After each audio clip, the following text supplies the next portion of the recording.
വളർത്തി പഠിപ്പിച്ച് പ്രാപ്തരാക്കി കൊണ്ടുവന്ന മക്കളെ ഭയം. പിള്ളേരെ പേടിയുള്ള ധാരാളം മാതാപിതാക്കളുണ്ട്. പലയിടങ്ങളിൽ പോവുകയും പലരുമായിട്ടൊക്കെ സഹകരിക്കുന്നതുകൊണ്ട് ചിലർക്കറിയാം. ചില വീടുകളിൽ അയ്യോ സാങ്കുട്ടി വരുന്നു, ആൺകുട്ടി മൂത്ത മോനാ, അവന് വിറച്ചാ നിൽക്കുന്നത്. ഈ അപ്പൻ മക്കളെ പേടിക്കുവൊന്നും വേണ്ട. സ്തോത്രം. മക്കളെ ഭയപ്പെടണ്ട, അവരെ സ്നേഹിക്കണം, അവർക്ക് വേണ്ടി സാഹചര്യമുണ്ടെങ്കിൽ കരുതണം. ഞങ്ങളുടെ നാട്ടിലൊരു പഴഞ്ചൊല്ലുണ്ട്, ഇവിടെ ഉണ്ടോ എന്ന് അറിയത്തില്ല. തൻ്റെ മക്കൾ തന്നോളമായ താനെന്ന് ചൊല്ലണമെന്ന്. ഇവിടെ അങ്ങനെ ഒരു പഴഞ്ചൊല്ലുണ്ടോ എന്ന് കേട്ടിട്ടുണ്ടോ എന്ന് അറിയത്തില്ല. ഉണ്ട്. അപ്പന്മാര് മക്കളെ ഭയപ്പെടുകയൊന്നും വേണ്ട. നീ അപ്പനാണെങ്കിൽ അപ്പന്റെ അധികാരം ഉണ്ടായിരിക്കണം എന്ന് പറഞ്ഞ് പിള്ളേരെ ഉപദ്രവിക്കണമെന്നും പീഡിപ്പിക്കണമെന്നല്ല പറഞ്ഞത്. നിങ്ങളാരും ഒന്നും മിണ്ടുന്നില്ലല്ലോ, എല്ലാം പേടിച്ചിരിക്കുക. രാത്രി യോഗത്തിലെങ്കിൽ ആ ഭയം അങ്ങ് പോട്ടെ. അപ്പോൾ ജനിപ്പിച്ച് വളർത്തി പഠിപ്പിച്ച് പ്രാപ്തരാക്കി കൊണ്ടുവന്ന സ്വപുത്രനെ പേടി. വേറെ ചിലർക്ക് മരണത്തെ പേടി, ചിലർക്ക് ലോകത്തെ പേടി, ചിലർക്ക് രോഗങ്ങളെ പേടി, ചിലർക്ക് പ്രകൃതി ശക്തികളെ പേടി.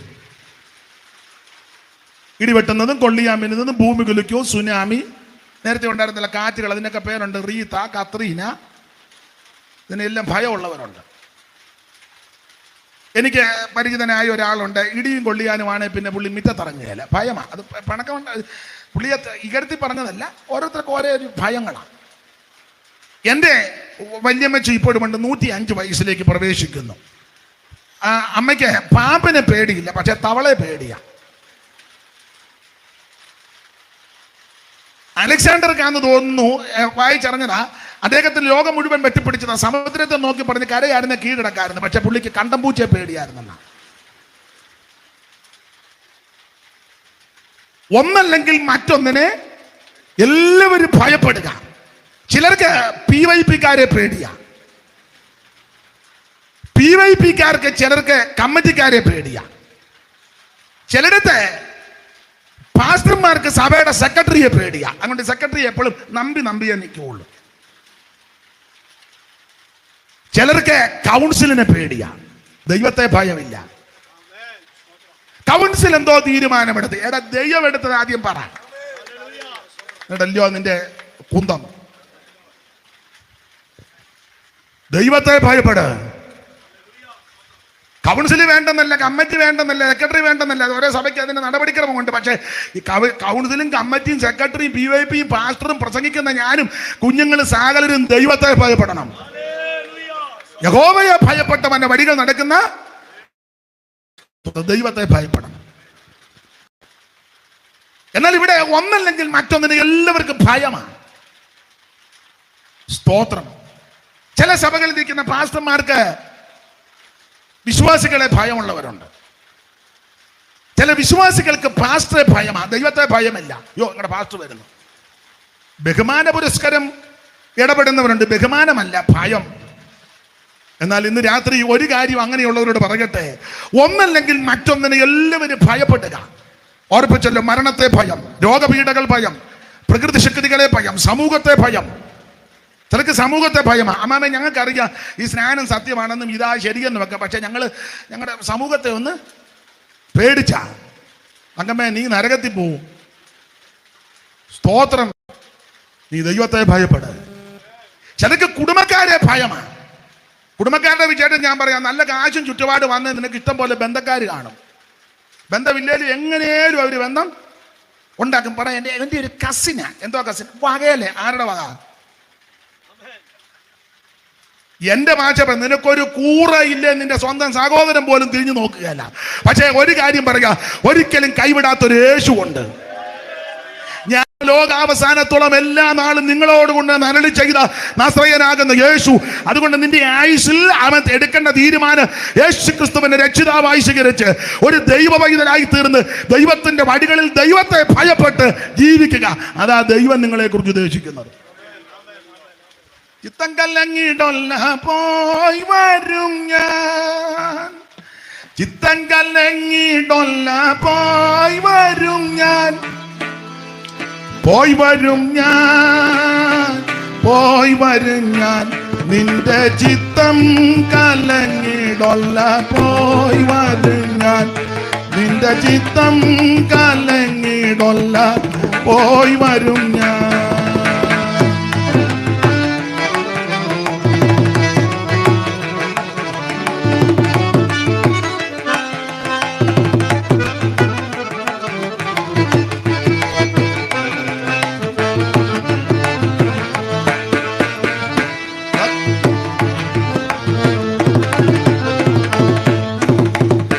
സത്യമായെന്നിലും നിത്യപിതാവിലും, സത്യമായെന്നിലും നിത്യപിതാവിലും, സത്യമായി വിശ്വസിപ്പിൽ സന്തതമും.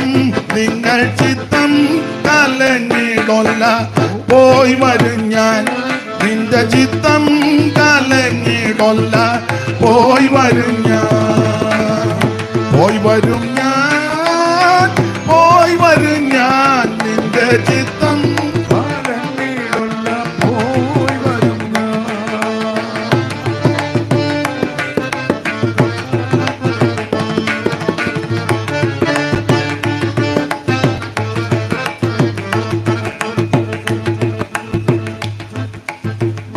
പോയിടുന്നേൻ മുത വാസമൊരുക്കിത്താൻ, പോയിടുന്നേൻ മുത വാസമൊരുക്കിത്താൻ.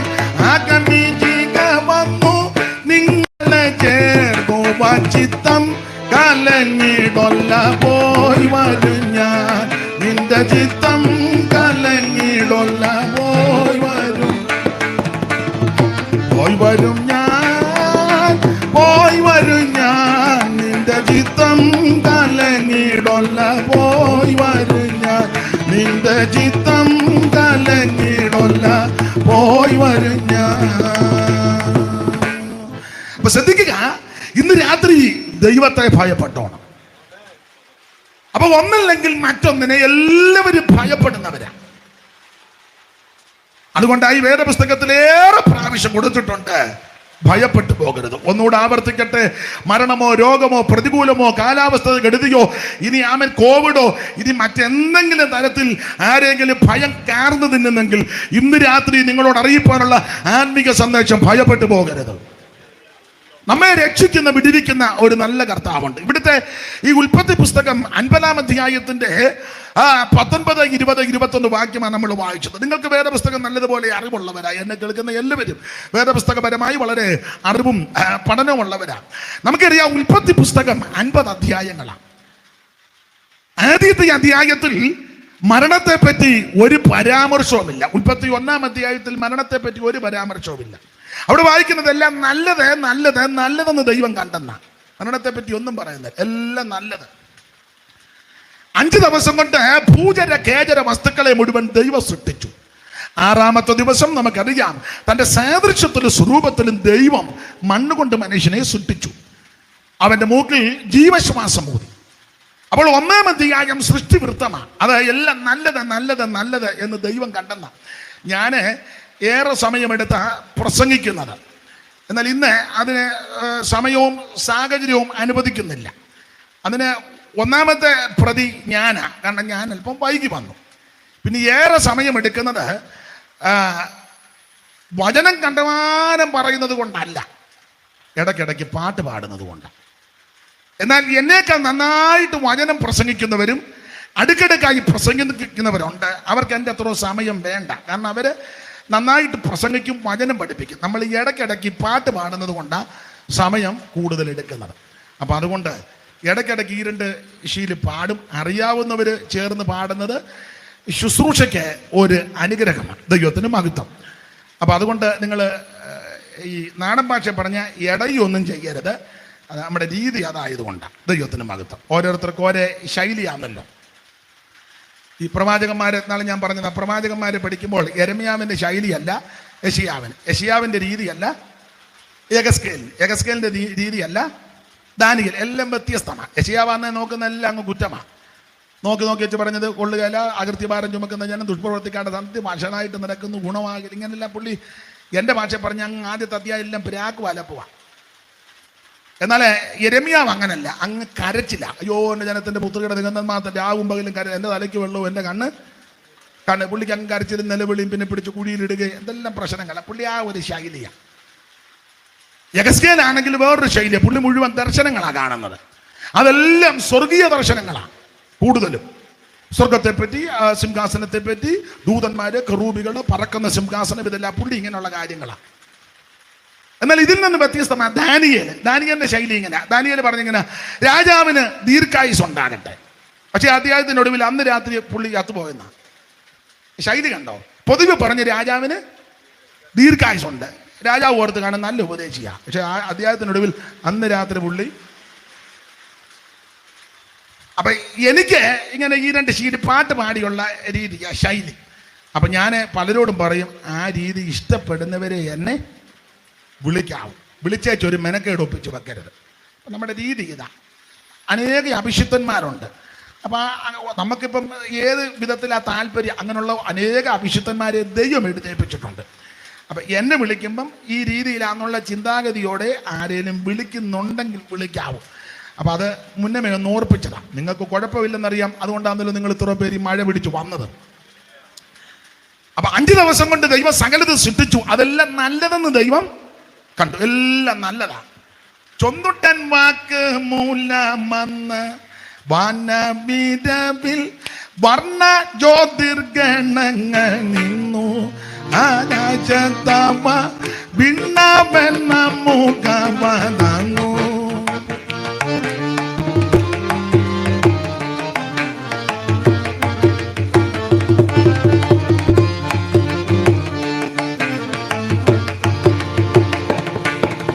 വനങ്ങളപ്പയ്ക്കത്തേട്ട് മൃഗങ്ങൾ നാട്ടിലെ മൃഗഗണങ്ങൾ ഇവയുണ്ടായ ദിനമാറി തുടച്ച. വനങ്ങളപ്പയ്ക്കത്തേട്ട് മൃഗങ്ങൾ നാട്ടിലെ മൃഗഗണങ്ങൾ ഇവയുണ്ടായ ദിനമാറി തുട. 6-ാം ദിനത്തിൽ ആത്മപാപം പ്രമാണമാക്കി നേരായി ചമച്ചതിന്റെ രൂപം. അതിന്റെ ശേഷം നാരിയെ ഗുരുവാക്കി ദൈവം.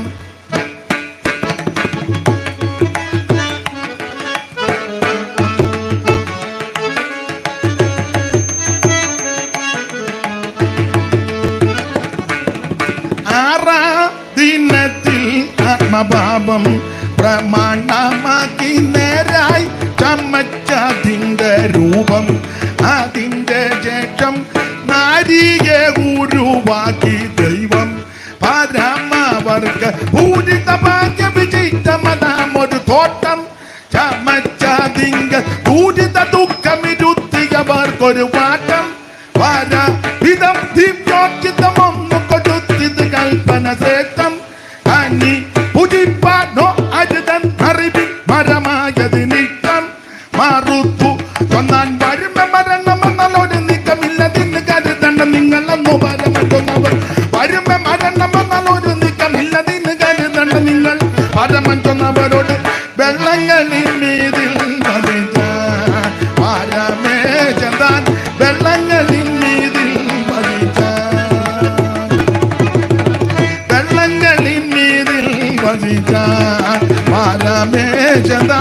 വെള്ളങ്ങളിൽ മീതിൽ അപ്പൊ 5 ദിവസം കൊണ്ട് പൂജര കേജര വസ്തുക്കളെ മുഴുവൻ ദൈവം സൃഷ്ടിച്ച് തദനന്തരം തന്നെ സാദൃശ്യത്തിലും സ്വരൂപത്തിലും മണ്ണുകൊണ്ട് മനുഷ്യനെ സൃഷ്ടിച്ചു. ആട്ടെ, മുൻപോട്ട് പോകാം. 1-ാം അധ്യായത്തിൽ എല്ലാം നല്ലതെന്ന് ദൈവം കണ്ടു. എല്ലാം നല്ലത്. എന്നാൽ 2-ാം അധ്യായത്തിൽ, 1-ാം അധ്യായത്തിൽ മരണത്തെ പറ്റി ഒരു പരാമർശവുമില്ല. ഉൽപ്പത്തി പുസ്തകം 2-ാം അധ്യായത്തിൽ മരണത്തെ പറ്റി പരാമർശമുണ്ട്. തിന്നരുത്, തിന്നുന്ന നാളിൽ മരിക്കും പരാമർശിച്ചു. ഉൽപ്പത്തി 3-ാം അധ്യായം നിങ്ങൾക്കറിയാം, നമുക്കറിയാം. 3-ാം അധ്യായത്തിൽ 2-ാം അധ്യായത്തിൽ ഏത് മരണത്തെ പരാമർശിച്ചോ ആ മരണം 3-ാം അധ്യായത്തിൽ പ്രവേശിച്ചു. ഉൽപ്പത്തി 4-ാം അധ്യായം ശാരീരിക മരണം നടക്കുന്നു. കയീൻ ഹാബേലിനെ കൊന്നു.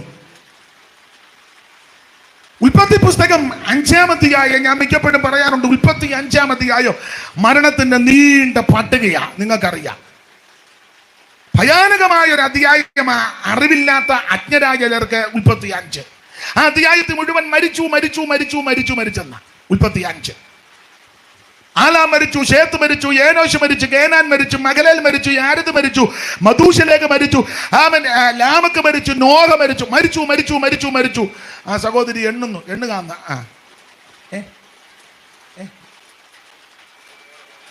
മൈക്കോ വെള്ളം വീണു. ഞാനൊരുത്തിന്റെ എണ്ണുകാന്ന്. അല്ല, എണ്ണിയാലും കുഴപ്പമൊന്നുമില്ല, നല്ലതല്ലേ? അത് ശ്രദ്ധിച്ചിരിക്കുന്നത് കൊണ്ടാണ്. അപ്പൊ ശ്രദ്ധിച്ചേ, ഉൽപ്പത്തി 5-ാം അധ്യായം മരണത്തിന്റെ നീണ്ട പട്ടിക. എല്ലാരും മരിച്ചെന്ന ഞാൻ പറയാറുണ്ട്. നിങ്ങൾ ആ ഉൽപ്പത്തി 5-ാം അധ്യായം പഠിക്കുമ്പോൾ അവിടെ പ്രധാനപ്പെട്ട ഒരു വിഷയം നമുക്കറിയാം. 5-ാം അധ്യായം ഇങ്ങനെ എഴുതിയിരിക്കുന്നത്, ഇന്നയാളിനെ ജനിപ്പിച്ചു, പിന്നെ അവൻ ജീവിച്ചു, പുത്രന്മാരെയും പുത്രിമാരെയും ജനിപ്പിച്ചു. ഒന്ന് വായിച്ചേരും മനോജ് പാസ്റ്റേ. ആരേലും ഇനി ഇതുവരെ ആ ഭാഗം അറിയാത്തവരുണ്ടെങ്കിൽ ഒന്ന് വായിച്ചേര്. ഉൽപ്പത്തി 5-ാം അധ്യായത്തിന്റെ 6-ാമത്തെ വാക്യം വായിച്ചേ. ശേത്തിന് 105 വയസ്സായപ്പോൾ അവൻ ഏനോശിനെ ജനിപ്പിച്ചു. അടുത്ത വാക്യം. ഏനോശിനെ ജനിപ്പിച്ച ശേഷം ശേത്ത് 807 സംവത്സരം ജീവിച്ചിരുന്നു. അപ്പോൾ അവിടെ വായിക്കുന്ന ശേത്തിന് 105 വയസ്സായപ്പോൾ അവൻ ഏനോശിനെ ജനിപ്പിച്ചു. ഏനോശിനെ ജനിപ്പിച്ച ശേഷം ശേത്ത് 807 സംവത്സരം ജീവിച്ചിരുന്ന് പുത്രന്മാരെയും പുത്രിമാരെയും ജനിപ്പിച്ചു. അപ്പൊ ഈ പദം എടുക്കണം, ജീവിച്ചിരുന്ന്. അല്ല, ഏനോശിനെ ജനിപ്പിച്ചതിന് ശേഷം ശേത്ത് ജീവിച്ചിരുന്ന് പുത്രന്മാരെയും പുത്രിമാരെയും ജനിപ്പിച്ചു. ഇനി അതിന്റെ 9-ാം വാക്യം. ഏനോശിന് 90 വയസ്സായപ്പോൾ അവൻ കേനാനെ ജനിപ്പിച്ചു. അടുത്തത്.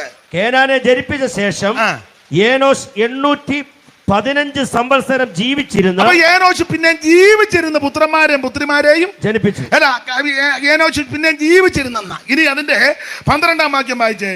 കേനാന് 70 വയസ്സായപ്പോൾ അവൻ മഹലേലിനെ ജനിപ്പിച്ചു. അടുത്തത്. മഹലേലിനെ ജനിപ്പിച്ച ശേഷം കേനാൻ 840 സംവത്സരം ജീവിച്ചിരുന്ന് പുത്രന്മാരെയും പുത്രിമാരെയും എന്ന് പറഞ്ഞ തലമുറകളെ ജനിപ്പിച്ചവരെല്ലാം പിന്നെ ജീവിച്ചിരുന്ന് പുത്രന്മാരെയും പുത്രിമാരെയും ജനിപ്പിച്ചെന്ന 15-ാം വാക്യം. മഹലേലിന് 65 വയസ്സായപ്പോൾ അവൻ യാരദിനെ ജനിപ്പിച്ചു. യാരദിനെ ജനിപ്പിച്ച ശേഷം മഹലേൽ 830 സംവത്സരം ജീവിച്ചിരുന്ന് പുത്രന്മാരെയും പുത്രിമാരെയും ജനിപ്പിച്ചു. അങ്ങനെ എഴുതിയേക്ക്. ഇനി അതിന്റെ 15-ാം വാക്യം വായിച്ചേ. 18-ാം വാക്യം. യാരദിന് 112 വയസ്സായപ്പോൾ 162 വയസ്സായപ്പോൾ അവൻ ഹാനോക്കിനെ ജനിപ്പിച്ചു. അടുത്തത്. ഹാനോക്കിനെ ജനിപ്പിച്ച ശേഷം യാരദ് 800 സംവത്സരം ജീവിച്ചിരുന്ന് പുത്രന്മാരെയും പുത്രിമാരെയും ജനിപ്പിച്ചു. അപ്പൊ ജീവിച്ചിരുന്നു. ഇതെല്ലാം വായിക്കുന്നത് പിള്ളേരെ ജനിപ്പിച്ച ജീവിച്ചിരുന്ന് വീണ്ടും പുത്രന്മാരെയും ജനിപ്പിച്ച. ഇടക്കത്തെ കണ്ണിക വിട്ടേച്ച 25-ാം വാക്യം വായിച്ചേ. മെഥൂശലേഖിന് 187 വയസ്സായപ്പോൾ അവൻ ലാമെക്കിനെ ജനിപ്പിച്ചു. ലാമെക്കിനെ ജനിപ്പിച്ച ശേഷം മെഥൂശലേഖ് 782 സംവത്സരം ജീവിച്ചിരുന്ന് പുത്രന്മാരെയും പുത്രിമാരെയും ജനിപ്പിച്ചു. 28-ാം വാക്യം വായിച്ചേ. 182 വയസ്സായപ്പോൾ അവനൊരു മകനെ ജനിപ്പിച്ചു. യഹോവ ശപിച്ച ഭൂമിയിൽ നമ്മുടെ പ്രവൃത്തിയിലും നമ്മുടെ കൈകളുടെ പ്രയത്നത്തിലും ഇവൻ നമ്മെ ആശ്വസിപ്പിക്കുമെന്ന് പറഞ്ഞ് അവന് നോഹ എന്ന് പേരിട്ടു. അപ്പൊ ശ്രദ്ധിക്കുക, ഇവരെല്ലാം തലമുറകളെ ജനിപ്പിച്ചതിന് ശേഷം ജീവിച്ചിരുന്ന് പുത്രന്മാരെയും പുത്രിമാരെയും ജനിപ്പിച്ചു. എന്നാൽ അതിനിടയ്ക്ക് ഒരാളെ പറ്റി എഴുതിയിരിക്കുന്നത് ആമേ തലമുറയെ ജനിപ്പിച്ച ജീവിച്ചിരുന്നെന്നല്ല. അതിന്റെ 21-ാം വാക്യം വായിച്ചേ. 18-ാം വാക്യം. യാരദിന് 122 വയസ്സായപ്പോൾ അവൻ ഹാനോക്കിനെ ജനിപ്പിച്ചു. 21-ാം വാക്യം. ഹാനോക്കിന് 65 വയസ്സായപ്പോൾ അവൻ മെഥൂശലേഖിനെ ജനിപ്പിച്ചു. ഹാനോക്കിന് 65 വയസ്സായപ്പോൾ അവൻ മെഥൂശലേഖിനെ ജനിപ്പിച്ച ശേഷം ഹാനോക്ക് 300 സംവത്സരം ദൈവത്തോടു കൂടെ നടക്കുകയും. മനസ്സിലായോ? നിങ്ങൾ പറയാൻ മനസ്സിലായോ? ഉള്ള വാക്യം മുഴുവൻ ഇന്ന് വായിപ്പിച്ചു. സൂക്ഷിച്ച് വായിച്ചവർക്ക് പിടികിട്ടി കാണും. പിതാക്കന്മാരെ ശേത്തിനെ, ഏനോശിനെ, കേനാനെ, മഹലേല്, യാരദിനെ പറ്റിയൊക്കെ പറയുമ്പോൾ അവർ തലമുറകളെ ജനിപ്പിച്ചു പിന്നെ ജീവിച്ചിരുന്ന പുത്രന്മാരെയും പുത്രിമാരെയും ജനിപ്പിച്ചു. പക്ഷെ അതിനിടയ്ക്ക് ഒരു പദമാ ഹാനോക്കിനെ പറ്റി അങ്ങനല്ല. ഹാനോക്ക് മധൂശലേഖനെ ജനിപ്പിച്ചേച്ച് പിന്നെ ജീവിച്ചെന്നല്ല, അവൻ ദൈവത്തോട് കൂടെ നടന്നെന്നാ. നീ ചുമ്മാ കഞ്ഞിയും പയറും ഉള്ള ചിക്കനും കുന്തവും കോടാലും തിന്ന് ജീവിച്ച് ചാകാനല്ല നിന്നെ ദൈവം വിളിച്ചത്, നീ ദൈവത്തിന്റെ കൂടെ നടക്കാനാ. ഉള്ള ഏട്ടക്കൂരി മൂരിയിറച്ചി വല്ല അടിച്ച് പെരുക്കിയേച്ച് മൂരിയുടെ കൂരിയുടെ ഊരാ ചിലതിന്, ചിലർക്ക്. നിങ്ങൾ ശ്രദ്ധിച്ചിട്ടുണ്ടോ? മര്യാദയ്ക്ക് ചിലർ ഇടപെടുകയല്ലോ. സ്തോത്രം. അറിഞ്ഞു പിടിക്കുകയല്ലയോ മാസയോഗത്തിന് മൂരി. ഇപ്പൊ പിന്നെ മാസയോഗം നടക്കുന്നില്ല, ഇതൊക്കെ ദൈവത്താൽ സംഭവിച്ചതാ. എല്ലാം സൂമിനകത്തോടാ, വേഗക്കുട്ടിയെ കാണുന്നില്ലല്ലോ. ഈ ശരീരത്തിന് ഭക്ഷണം ആവശ്യമാ മരണം വരെ. അതിലെല്ലാറ്റിലും ഉപരി ആത്മീക ഭക്ഷണം അത്യാവശ്യം ദൈവമക്കളോട് ബന്ധപ്പെട്ട്. അപ്പൊ ഈ ഭാഗത്തെല്ലാം വായിക്കുന്നത് തലമുറകളെ ജനിപ്പിച്ച ജീവിച്ചിരുന്ന് വീണ്ടും പിള്ളേരെ ജനിപ്പിച്ചെന്ന. പക്ഷെ ഹാനോക്കിനെ പറ്റി അങ്ങനല്ല. അവന്റെ 65-ാമത്തെ വയസ്സിൽ മധൂശലേഖനെ ജനിപ്പിച്ചു. പിന്നെ അടുത്തത് ജീവിച്ചിരുന്നല്ല, മധൂശലേഖനെ ജനിപ്പിച്ചു 300 കൊല്ലം ദൈവത്തോട് കൂടെ അങ്ങ് നടന്നു. സ്തോത്രം. ഇനി അവിടെ വേറൊരു ചിന്തയെ കൊണ്ട് എല്ലാം വായിപ്പിക്കുന്നില്ല. അവിടെ എല്ലാം വായിക്കുന്നത് ഒടുവിൽ മരിച്ചെന്നാ. പക്ഷെ ഹാനോക്കിനെ പറ്റി നമുക്കറിയാം, എഴുതിയിരിക്കുന്ന മരിച്ചെന്നല്ല, എടുക്കപ്പെട്ടെന്ന. ഈ ദുഷ്ടലോകത്തിൽ, പാപലോകത്തിൽ, അക്രമമുള്ള, അനീതിയുള്ള, വഞ്ചനയുള്ള ഈ വല്ലാത്ത ലോകത്തിൽ ദൈവം എന്നെയും നിങ്ങളെയും കുറിച്ച് ഉദ്ദേശിക്കുന്നത് ഞാനും നിങ്ങളും ദൈവത്തിന്റെ കൂടെ നടക്കണം. കൂടെ നടക്കണമെങ്കിൽ അതിന് വേദപുസ്തകത്തിൽ ഒരു പ്രമാണമുണ്ട്. പ്രവചന പുസ്തകത്തിൽ 2 പേര് ഒത്തിട്ടല്ലാതെ എങ്ങനെ നടക്കും? 2 പേര് ഒത്തിട്ടല്ലാതെ 300 കൊല്ലം നടന്നെന്ന് പറഞ്ഞാൽ 2 പേരോട് ഒത്തോണ്ടാ നടക്കുന്നത്. നിങ്ങൾ ചില ഭാര്യയും ഭർത്താവിനും നോക്കിയാൽ, ഭാര്യ ദൂരെ മാറിയാ നടക്കുന്നത്, ഭർത്താവ്. എന്നാൽ ചിലരെ നിങ്ങൾ ശ്രദ്ധിച്ചേ, പിടിക്കെ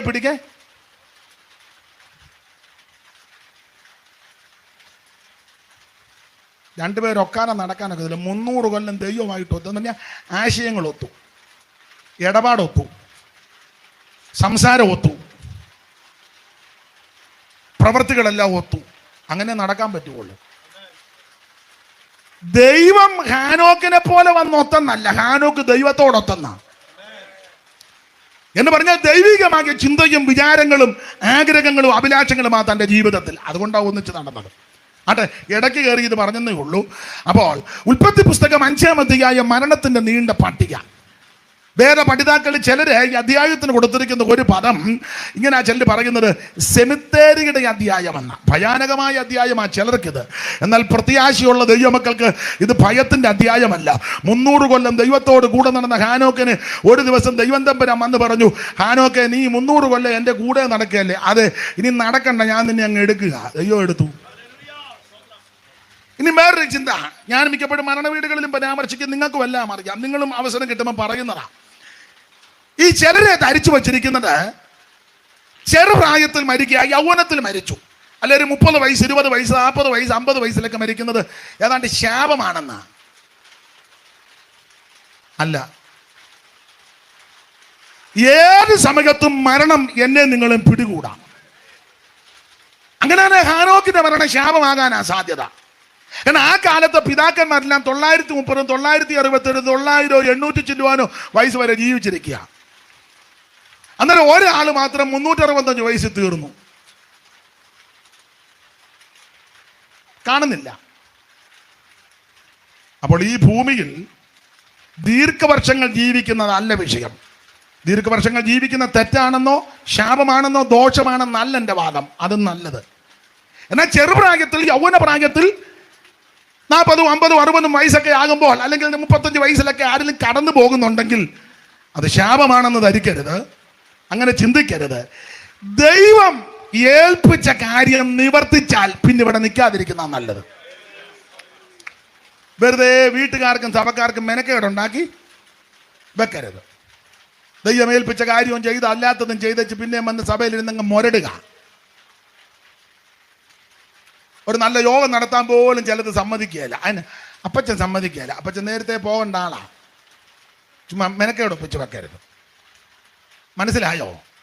അതുകൊണ്ട് പ്രായമുള്ളവരെ അന്നേരം എല്ലാവരും പ്രാർത്ഥിക്കണം, കർത്താവ് അവിടുന്ന് തന്നെ ഏൽപ്പിച്ചത് നിവർത്തിച്ചെങ്കിൽ എന്നെ അങ്ങ് എടുത്തോണം. സ്തോത്രം. അപ്പൊ ആയുസിന് മുമ്പ് എന്ന് പറഞ്ഞാൽ ദീർഘായുസ് ചിലർക്ക് അങ്ങനെ ധാരണയുണ്ട്, 90, 100 അങ്ങ് നല്ലതാ. എന്നാൽ യൗവനത്തിൽ പോകുന്നവരെ കുറിച്ചും മറ്റ് ചിന്തയുണ്ടാകരുത്. അങ്ങനെ ഉണ്ടെങ്കിൽ ഹാനോക്കിനെ കാണുന്നില്ലെന്നാ. 365 കൊല്ലമേ ജീവിച്ചുള്ളൂ. പക്ഷേ അതിൽ 300 കൊല്ലവും ദൈവത്തിന്റെ കൂടെ നടക്കുക. ഈ ഭൂമിയിൽ എത്ര കൊല്ലം ജീവിച്ചിരിക്കുന്നെന്നുള്ളതല്ല വിഷയം, ജീവിക്കുന്നിടത്തോളം നീ ദൈവത്തോടു കൂടെ എത്ര നാൾ നടക്കുന്നെന്നുള്ളതാണ്. എന്നെ കേൾക്കുന്ന പ്രിയരെ, നമുക്ക് ലഭിച്ചിരിക്കുന്ന ഈ ആയുസ്സും ആരോഗ്യവും നന്മയുമല്ല കർത്താവിനോട് കൂടെ നടന്ന് വിശ്വസ്തരും വിശുദ്ധരുമായിട്ട് ജീവിപ്പാനാ അവൻ ദൈവം നമ്മെ കുറിച്ച് ഉദ്ദേശിക്കുന്നത്. അതെ. അപ്പൊ ഉൽപ്പത്തി പുസ്തകം ആരംഭ അധ്യായത്തിൽ മരണത്തിന്റെ പരാമർശമില്ല. ഓടിച്ച ഭാഗം മുമ്പോട്ട് പോയി. എന്നാൽ ഒടുവിലത്തെ അധ്യായം 2 അധ്യായം 49, 50 2 അധ്യായത്തിൽ 2 മരണമാണ്. നിങ്ങൾക്കറിയാം, ഒന്ന് യാക്കോബിന്റെ മരണവും 2 യോസെഫിന്റെ മരണവും.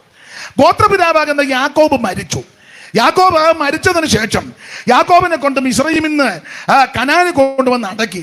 ശവസംസ്കാരമെല്ലാം കഴിഞ്ഞ് ജ്യേഷ്ഠന്മാരും സഹോദരന്മാരെല്ലാം കൂടെ തിരിച്ച് മിസ്രയീമിൽ വന്നു കഴിഞ്ഞപ്പോൾ സഹോദരന്മാര് ഒന്നിച്ച് നിന്നേച്ച് പറയുന്ന ഭാഗമാണ് 14 വാക്യം മുതൽ. ഒന്ന് വായിച്ചേര്. 14, 50-14.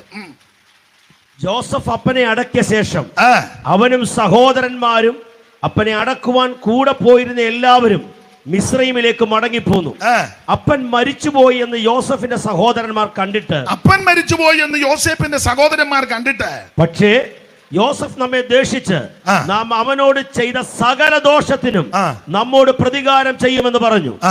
അവർ യോസഫിന്റെ അടുക്കൽ ആളയച്ച് അപ്പൻ മരിക്കും മുമ്പേ നിന്റെ സഹോദരന്മാർ നിന്നോട് ദോഷം ചെയ്തു. ആ ഭാഗമൊക്കെ നമുക്കറിയാം. ജ്യേഷ്ഠന്മാർ അപ്പനെ അടക്കി വെച്ച് തിരിച്ചു വന്നപ്പോൾ ഇവര് കമ്മിറ്റി കൂടി വെച്ച് പറയുക, അപ്പൻ മരിച്ചു, പരുവക്കേടായി, മിക്കവാറും യോസേപ്പ് നമ്മളെ ദ്വേഷിക്കാൻ സാധ്യതയുണ്ട്. ഞാൻ കഴിഞ്ഞ ദിവസവും ഈ ഭാഗമെല്ലാം ചിന്തിച്ചതാണ്.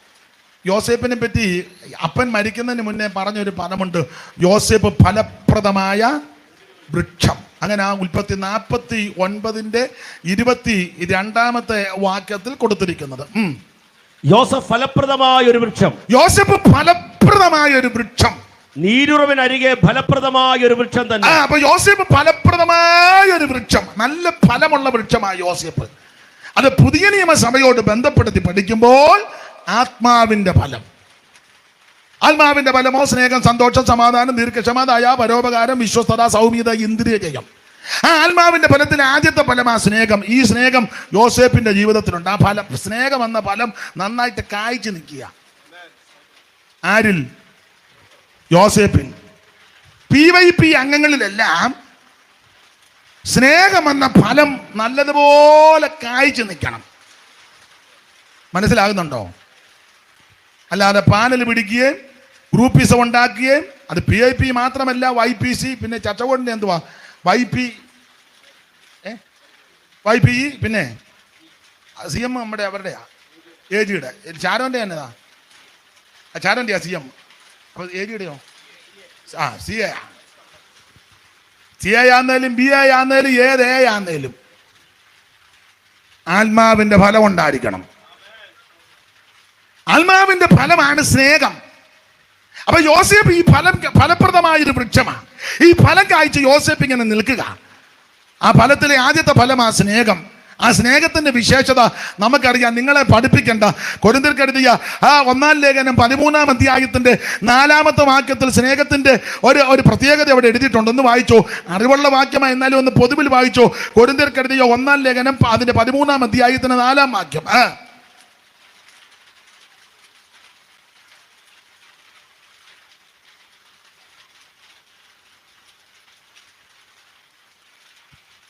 സ്നേഹം ദീർഘമായി ക്ഷമിക്കുകയും ക്ഷമിക്കുന്നു. ഈ ഫലം യോസേപ്പിനുണ്ട്. ദീർഘമായി ക്ഷമിക്കുക. ഈ ജ്യേഷ്ഠന്മാര് യോസേപ്പിനെ കണ്ടമാനം പീഡിപ്പിച്ചവരാ. ഞാൻ കഴിഞ്ഞ ദിവസവും ഞങ്ങളുടെ ചർച്ചില് ദൈവവചനം ധ്യാനിച്ചപ്പോൾ ആ കാര്യം ഒന്ന് സൂചിപ്പിച്ചു. യോസേപ്പിനെ അധികം പകച്ചു. യോസേപ്പിനോട് സമാധാനപരമായിട്ട് സംസാരിച്ചില്ല, ദ്വേഷിച്ചു, അസൂയപ്പെട്ടു, കൊല്ലാന്നും പറഞ്ഞു കൂടിയാലോചന നടത്തി, ഇസ്മയിലെ കച്ചവടക്കാർക്ക് വിറ്റു. സ്തോത്രം, എന്തെല്ലാം ഉപദ്രവങ്ങൾ ചെയ്തു. പക്ഷേ യോസേപ്പ് ഇതൊന്നും അവരോട് തിരിച്ചു ചെയ്തില്ല. കാരണം തന്നിൽ വ്യാപരിക്കുന്ന ആത്മാവിന്റെ ഫലമാണ്. ആത്മാവിന്റെ ഫലം സകലതും ക്ഷമിക്കും, സകലതും പൊറുക്കും. എന്നെ കേൾക്കുന്ന പെന്തിക്കോസുകാരോട് മൊത്തത്തിലായി പറയുന്നത്, ക്ഷമിക്കണം, വിട്ടുകളയേണ്ടത് വിട്ടുകളയണം, ഉപേക്ഷിക്കേണ്ടത് ഉപേക്ഷിക്കണം, ദീർഘമായിട്ട് ക്ഷമിക്കണം. അന്യോന്യം പോര് വിളിക്കുകയും ആക്ഷേപം പറയുകയും അപമാനം പറയുകയും ചെയ്യേണ്ട കാലവും സമയവുമല്ല. നാം ദൈവമക്കളാണ്. ദൈവത്തിന് സ്തോത്രം. ആ ഭാഗം അങ്ങ് വിടുകയാ. അപ്പോൾ ജ്യേഷ്ഠന്മാരെല്ലാം കൂടെ കൂടിയേച്ച് പറഞ്ഞു, നമ്മളെ യോസേപ്പ് ദ്വേഷിക്കും, നമ്മളെ പകയ്ക്കും, നമ്മൾ ചെയ്തതിന് തിരിച്ച് പ്രതികാരം ചെയ്യും. അപ്പോൾ ഇങ്ങനെ ഇവർ സംസാരിച്ചപ്പോൾ യോസേപ്പ് അവരോട് പറയുന്ന ഭാഗമാണ് നമ്മൾ കുറുവാക്യമായിട്ട് എടുത്തത്. 50-ാം അധ്യായത്തിന്റെ 19, 20, 21 വാക്യം. ആ 3 വാക്യത്തിലും അടങ്ങിയിരിക്കുന്ന പ്രധാനപ്പെട്ട ഒരു കാര്യം, നിങ്ങൾ ഭയപ്പെടേണ്ട. ഇന്ന് രാത്രി എന്നെ കേൾക്കുന്ന ദൈവമക്കളോട് പറയട്ടെ, ദൈവമക്കൾ ഭയപ്പെട്ടു പോകരുത്. Price the Lord. നമുക്ക് ദോഷം വരാൻ ദൈവം അനുവദിക്കത്തില്ല. നിനക്ക് അനർത്ഥം വരാൻ ദൈവം അനുവദിക്കത്തില്ല. നിന്നെ അനുഗ്രഹിക്കുന്ന ഒരു ദൈവമുണ്ട്. ദൈവത്തിന് മഹത്വം. ആ യോസേപ്പ് യേശു ക്രിസ്തുവിന് നിഴലായിട്ടാണ് നിൽക്കുന്നത്. നമ്മളെ പകയ്ക്കാത്തൊരു നല്ല കർത്താവ്, നമ്മളെ പോറ്റി രക്ഷിക്കുന്ന ഒരു ദൈവം. അവിടെ വായിക്കുന്നത്, നിങ്ങളെയും നിങ്ങളുടെ കുഞ്ഞുകുട്ടികളെയും ഞാൻ രക്ഷിക്കും. ആമേൻ. അവിടുന്ന് രക്ഷിക്കാൻ വല്ലഭത്വമുള്ളവനാ. രക്ഷിപ്പാൻ കഴിവുള്ള ഒരുവനേ ഉള്ളൂ, നസറയനാകുന്ന യേശു ക്രിസ്തു. മറ്റൊരുത്തനിലും രക്ഷയില്ല. നാം രക്ഷിക്കപ്പെടുവാൻ ആകാശത്തിന് കീഴിൽ മനുഷ്യരുടെ ഇടയിൽ നൽകപ്പെട്ട ഒരേ ഒരു നാമം, യേശു ക്രിസ്തുവിന്റെ പരിശുദ്ധ നാമം. Praise the lord. ആമേൻ. പോറ്റി നമ്മളെ രക്ഷിക്കുവാൻ കഴിവുള്ളവനാ. ഇന്ന് രാത്രി ആ രക്ഷിതാവാകുന്ന ക്രിസ്തുയേശുവിന്റെ തൃക്കരങ്ങളിൽ ആരിന്ന് രാത്രി സമർപ്പിക്കും, അവരെ ഇന്ന് രാത്രി യേശു രക്ഷിക്കും.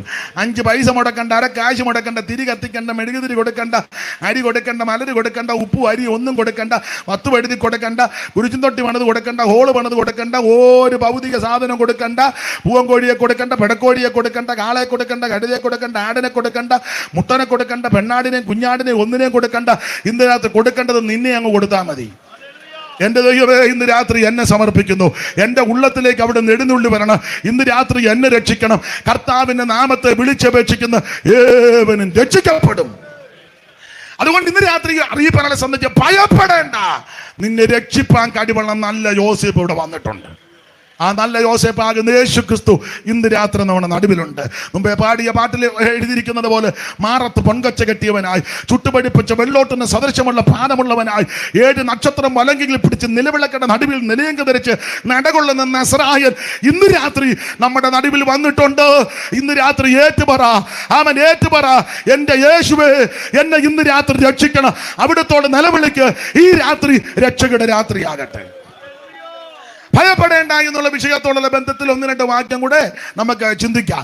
വളരെ പരിചിതമായ വേറൊരു വാക്യം, ശമൂവേലിന്റെ 2-ാം പുസ്തകം, അതിന്റെ 9-ാം അധ്യായത്തിന്റെ 7-ാമത്തെ വാക്യം. ശമൂവേലിന്റെ 2-ാം പുസ്തകം 9:7. ഭയപ്പെടേണ്ട എന്നുള്ള വിഷയത്തോടുള്ള ബന്ധത്തിൽ ദാവീദ് അവനോട്, ഭയപ്പെടേണ്ട, നിന്റെ അപ്പനായ യോനാഥാൻ നിമിത്തം ഞാൻ നിന്നോട് ദയ കാണിച്ച് നിന്റെ അപ്പനായ ശൗലിന്റെ നിലമൊക്കെയും നിനക്ക് മടക്കി തരുന്നു. നീയോ നിത്യം എന്റെ മേശയെങ്കിൽ ഭക്ഷണം നിന്ന് ഭക്ഷണം കഴിക്കണം. അപ്പൊ ഒന്ന്, ഭയപ്പെടേണ്ട. കാരണം നിങ്ങളെ രക്ഷിക്കുവാൻ, പോറ്റി പുലർത്തുവാൻ, നിങ്ങളെ മാത്രം നിങ്ങളുടെ കുഞ്ഞുകുട്ടികളെയും രക്ഷിപ്പാൻ കഴിവുള്ള ഫലപ്രദമായ വൃക്ഷമാകുന്ന യോസേപ്പ് എന്ന് പറഞ്ഞാൽ നല്ല യോസേപ്പാകുന്ന യേശു ക്രിസ്തു ഇന്ന് രാത്രി ഇവിടെ വന്നിട്ടുണ്ട്. ഭയപ്പെടേണ്ട. നിനക്കൊരു ദോഷവും വരാൻ ദൈവം അനുവദിക്കത്തില്ല. 2, ഭയപ്പെടേണ്ട എന്നുള്ള വിഷയത്തിൽ ശമൂവേലിന്റെ നമുക്കറിയാം 2-ാം പുസ്തകം 9-ാം അധ്യായത്തിന്റെ 7-ാം വാക്യമാ. ഒരിക്കൽ കൂടെ വായിക്കാം. വായിച്ചാട്ടെ ശിവ പാസ്റ്റേ. ദാവീദ് അവനോട് ഭയപ്പെടേണ്ട, നിന്റെ അപ്പനായ യോനാഥാന നിമിത്തം ഞാൻ നിന്നോട് ദയ കാണിച്ച് നിന്റെ അപ്പനായ ശൗലിന്റെ നിലമൊക്കെയും നിനക്ക് മടക്കി തരുന്നു. നീയോ നിത്യം എന്റെ മേശയെങ്കിൽ ഭക്ഷണം കഴിച്ചോളൂ. ശ്രദ്ധിക്കുക, ദാവീദ് അവനോട് ഭയപ്പെടേണ്ട. ഇത് വേറെ പുസ്തകം പഠിക്കുന്ന അഭിഷിക്തന്മാർക്ക് ഇവരൊക്കെ നന്നായിട്ട് പ്രസംഗിക്കുന്നവരാണെന്നറിയാം. എന്റെ സഹോദരനായ മനോജ് കുടിക്കാലി അവർ, ഈ ദൈവദാസന്മാരൊക്കെ എന്നേക്കാൾ നന്നായിട്ട് ദൈവവചനം അടുക്കിടക്കായിട്ട് പറയും. പിന്നെ ഇപ്പൊ എന്റെ ഈ മൈക്കിരിക്കുന്നത് കൊണ്ടാണ്. അപ്പൊ ശ്രദ്ധിക്കുക, ഈ ഭാഗം നിങ്ങൾക്ക് അറിയാം, നല്ലതുപോലെ അറിയാം. ദാവീദ് അവനോട് ഭയപ്പെടേണ്ട. ദാവീദ് ആരോടാ പറയുന്നത് ഭയപ്പെടേണ്ടെന്ന്? ആരോടാ ദാവീദ് പറയുന്നത് ഭയപ്പെടേണ്ടെന്ന്? ആരോടാ പറഞ്ഞേ? സഹോദരിമാരാദ്യം പറ. ആരോടാമേ?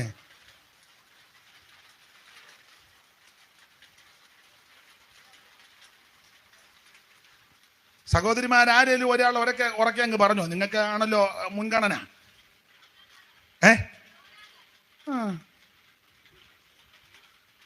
എന്താ വച്ചേ? പാസ്റ്റർമാരുടെ ഭാര്യമാര് പറ, ആരെങ്കിലും വന്നിട്ടുണ്ടേ?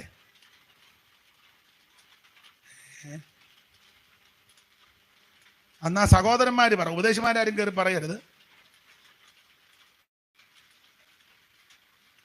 PIP പറ, PIP പറ.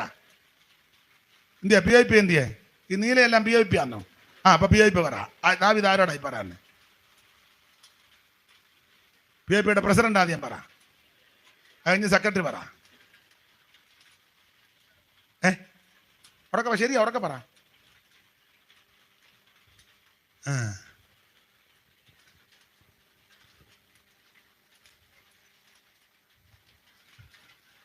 മോനോടെ പോവാ?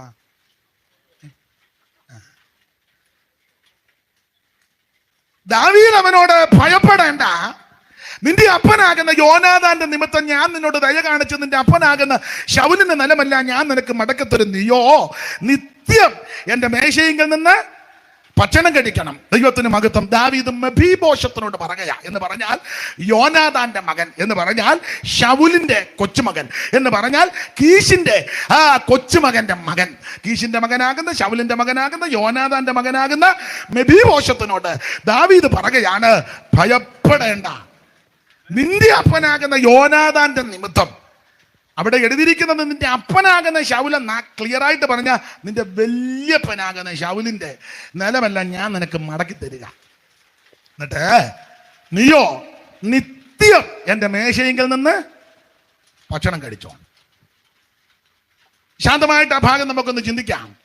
ദാവീദ് മെഫീബോശത്തിനോടാ പറയുന്നത് ഭയപ്പെടേണ്ട. അതെന്താ ദാവീദ് മെഫീബോശത്തിനോട് ഭയപ്പെടേണ്ടെന്ന് പറയാൻ കാരണം? 9-ാം അധ്യായത്തിന്റെ പ്രാരംഭ വാക്യം വായിക്കാം. ഇന്ന് ചടിയടാൻ നമുക്ക് വാക്യം വായിച്ചു പോകാം. അനന്തരം ദാവീദ് യോനാഥാന്റെ നിമിത്തം ദയ കാണിക്കേണ്ടതിന് ശൗലിന്റെ കുടുംബത്തിൽ ആരെങ്കിലും ശേഷിച്ചിരിക്കുന്നുവോ എന്ന് അന്വേഷിച്ചു. ഈ ദാവീദ് ഒരു അന്വേഷണം നടത്തുകയാണ്. ഞാൻ യോനാഥാന്റെ നിമിത്തം ദയ കാണിക്കാൻ ശൗലിന്റെ കുടുംബത്തിൽ ആരേലും ഉണ്ടോ? ദാവീദ് ഇങ്ങനെ പരസ്യമായിട്ട് ചോദ്യം ഉന്നയിക്കാൻ കാരണം നാട്ടിൽ കേട്ടിരിക്കുന്ന വർത്തമാനം, നാട്ടറിവ്, നാട്ടുകൂട്ടം. അപ്പൊ നാട്ടുകൂട്ടക്കാരെല്ലാം പറഞ്ഞ് ഈ കരക്കമ്പി എന്ന് പറയാം. ഞങ്ങളുടെ നാട്ടിൽ കരക്കമ്പി ഒന്നുമില്ലാലും ചുമ്മാ കരക്കമ്പി അടിക്കും. അപ്പൊ കരക്കമ്പി നാട് മുഴുവൻ അറിഞ്ഞിരിക്കുന്നത് ശൗലും അവന്റെ കുടുംബം മുഴുവൻ മുടിഞ്ഞ് മുണ്ടക്കോല് തല്ലി അസ്തമിച്ച് ആ കുടുംബത്തിൽ ഒരെണ്ണമില്ലെന്ന ഇങ്ങനെ കരക്കമ്പി അടിച്ച് പരത്തിയേക്കുന്നു. വിശേഷിച്ച് നമ്മുടെ ഇടയിൽ ഇതിനെ കരക്കമ്പി അടിക്കാൻ കഴിവുള്ള ധാരാളം ആൾക്കാർ. കഴിഞ്ഞ ദിവസം ഒരാൾ എന്നോട് പറയാ, KP ആനെ പോലീസ് പിടിച്ച് അകത്തിട്ട്. ഞാൻ പറഞ്ഞു, നീ വിവരക്കേടൊന്നും പറയരുത്, ഏതായാലും ഊളൻ കയറി പറയാന്ന് കേട്ടോണ്ട് ചുമ്മാ അങ്ങ് വെടലത്തരം പറയാ. KP ആനെ പോലീസ് പിടിച്ച് നീ കണ്ടോ? ഇല്ല. പോലീസ് നിന്നോട് പറഞ്ഞാച്ചാന്ന് അങ്ങോട്ട് പോയത്. വല്ല വട്ടനും എല്ലാം പറയാന്ന് കേട്ട് നീ ചുമ്മാ ആൾക്കാരെ പറ്റി ആവശ്യമില്ലാത്ത ഒന്നും.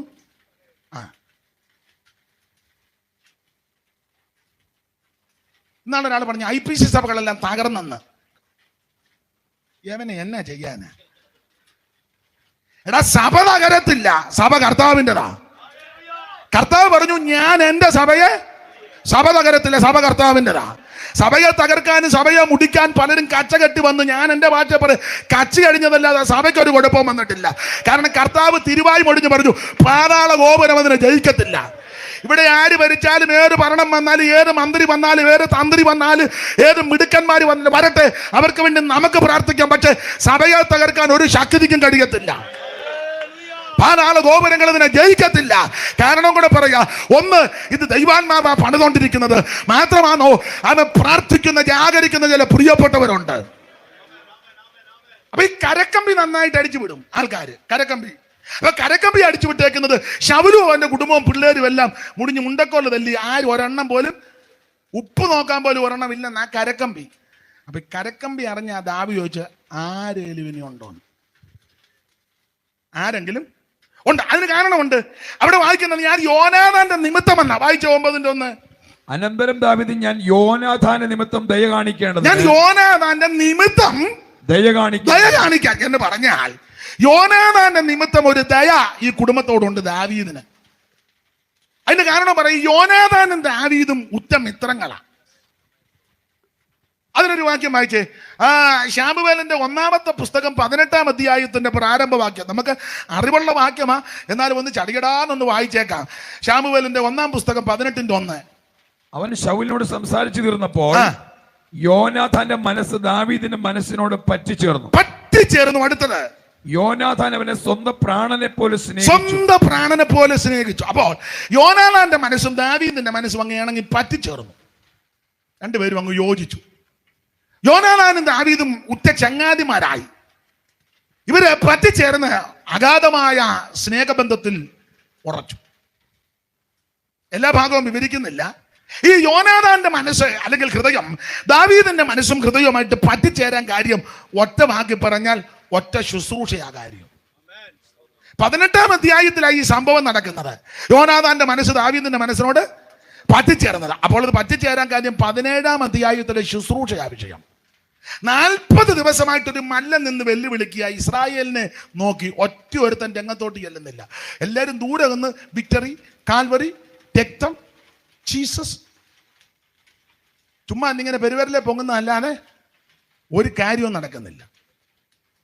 എല്ലാവരും മിടുക്കന്മാരുമാ. ഷമ്മ, ഏലിയാബ്, ഷിമയി, അബ്നേര്, ശൗല് എല്ലാം മിടുമിടുക്കന്മാരാ. BTH, BD, MDV, MTH, research. അത് തെറ്റാന്നല്ല, ഇതൊക്കെ നല്ല കാര്യമാണ്. ഇതൊക്കെ ഉണ്ടെങ്കിൽ ഒറ്റ ഒരുത്തം പോലും ഗോലിയാത്തുമായിട്ട് വന്ന് നേർക്ക് നേരെ പൊരുതാൻ താല്പര്യപ്പെട്ടില്ല.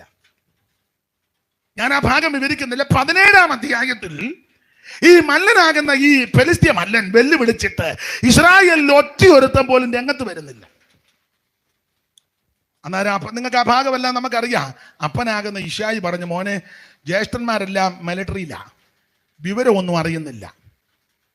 എല്ലാവരും ഇങ്ങനെ ഫേസ്ബുക്കിലും വാട്സപ്പിലും ഒക്കെ ഇങ്ങനെ കാര്യങ്ങളൊക്കെ ഇടുന്നല്ലാതെ ജാജുമായിട്ട് കയറി ആരും എതിർക്കുന്നില്ല. നീ ഒരു കാര്യം ചെയ്യണം, ഈ ഒരു പറ മല്ലരും 10 പാൽക്കട്ടി അപ്പക്കഷണം എടുത്ത് പാളയത്ത് ചെന്ന് ജ്യേഷ്ഠന്മാരുടെ ക്ഷേമം അറിഞ്ഞ് ഒരു പണം കൊടുത്തിട്ടുണ്ട്, ലക്ഷ്യം വാങ്ങി തിരിച്ചു വരണം. അങ്ങനെയാണ്, ലക്ഷ്യം വാങ്ങി. അപ്പത്തെ ആങ്ങിയാൽ നമുക്ക് ആ ഭാഗം അറിയാം. ദാവീദ് പടക്കളത്തിലോട്ട് ചെന്നു. അവിടെ ചെന്നപ്പോൾ ഇസ്രായേലിനെ ദൈവത്തെ നിന്ദിക്കുന്ന മല്ലൻ നിന്ന് വെല്ലുവിളിക്കുക. ദാവീദിന് ആത്മശക്തിയോ അഭിഷേകമുള്ളത് കൊണ്ട് ഈ വെല്ലുവിളി സ്വയം അങ്ങ് ഏറ്റെടുത്തു. ഭാഗമൊക്കെ നിങ്ങൾക്കറിയാം. എന്തിനേറെ ഒറ്റ വാക്ക് പറഞ്ഞാൽ അവനെ തകർക്കാൻ ഈ പയ്യൻ മുന്നോട്ട് ചെന്നപ്പോൾ ചേട്ടായിമാരും സമ്മതിക്കുന്നില്ല. അത് അന്നും അങ്ങനെ, ഇന്നും അങ്ങനെയുള്ള എല്ലാവരും അല്ലെങ്കിലും ചില ചേട്ടായിമാർ. ആ കാര്യത്തിൽ ഞാൻ അദ്ദേഹം ഇല്ലെങ്കിലും നിങ്ങളുടെ സെൻട്രൽ പാസ് ഉണ്ടല്ലോ, ജോൺസൺ ദാനിയൽ അവർകൾ, അദ്ദേഹം ശുശ്രൂഷകളുള്ളവരെയും ദൈവകൃപയുള്ളവരെയൊക്കെ ഉത്സാഹിപ്പിച്ച് കൊണ്ടുവരാൻ വളരെ താല്പര്യമുള്ളയാളാണ്. അദ്ദേഹം ഇല്ലെങ്കിലും പുകഴ്ചയായിട്ടൊന്നും പറയില്ല. ഞാനിത് പുകഴ്ചയല്ലെന്ന് നിങ്ങൾക്കും അറിയാം.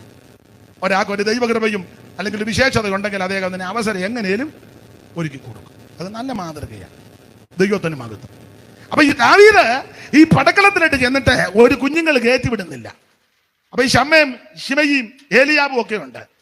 അവര് പല കാര്യം ചോദിച്ചു. ഒരുത്തൻ ചോദിച്ചു, ബ്രദർ ഏത് ബൈസ്കൂളിലാണ് പഠിച്ചേ? പറഞ്ഞു, ബൈസ്കൂളിലൊന്നും പോയില്ല. ഏത് സെന്ററിലാ? പുള്ളി പറഞ്ഞു, ഇന്ന് വരെ ഞാനൊരു സെന്ററിലും ഇരുന്നിട്ടില്ല. എന്നെ അല്ലെങ്കിലും സെന്ററിലൊന്നും എടുത്തുകയല്ല, എല്ലാം മൂലയ്ക്കോ താഴെയൊക്കെ. ഇന്ന് വരെ ആരും എന്നെ ഒരു സെന്ററിലും,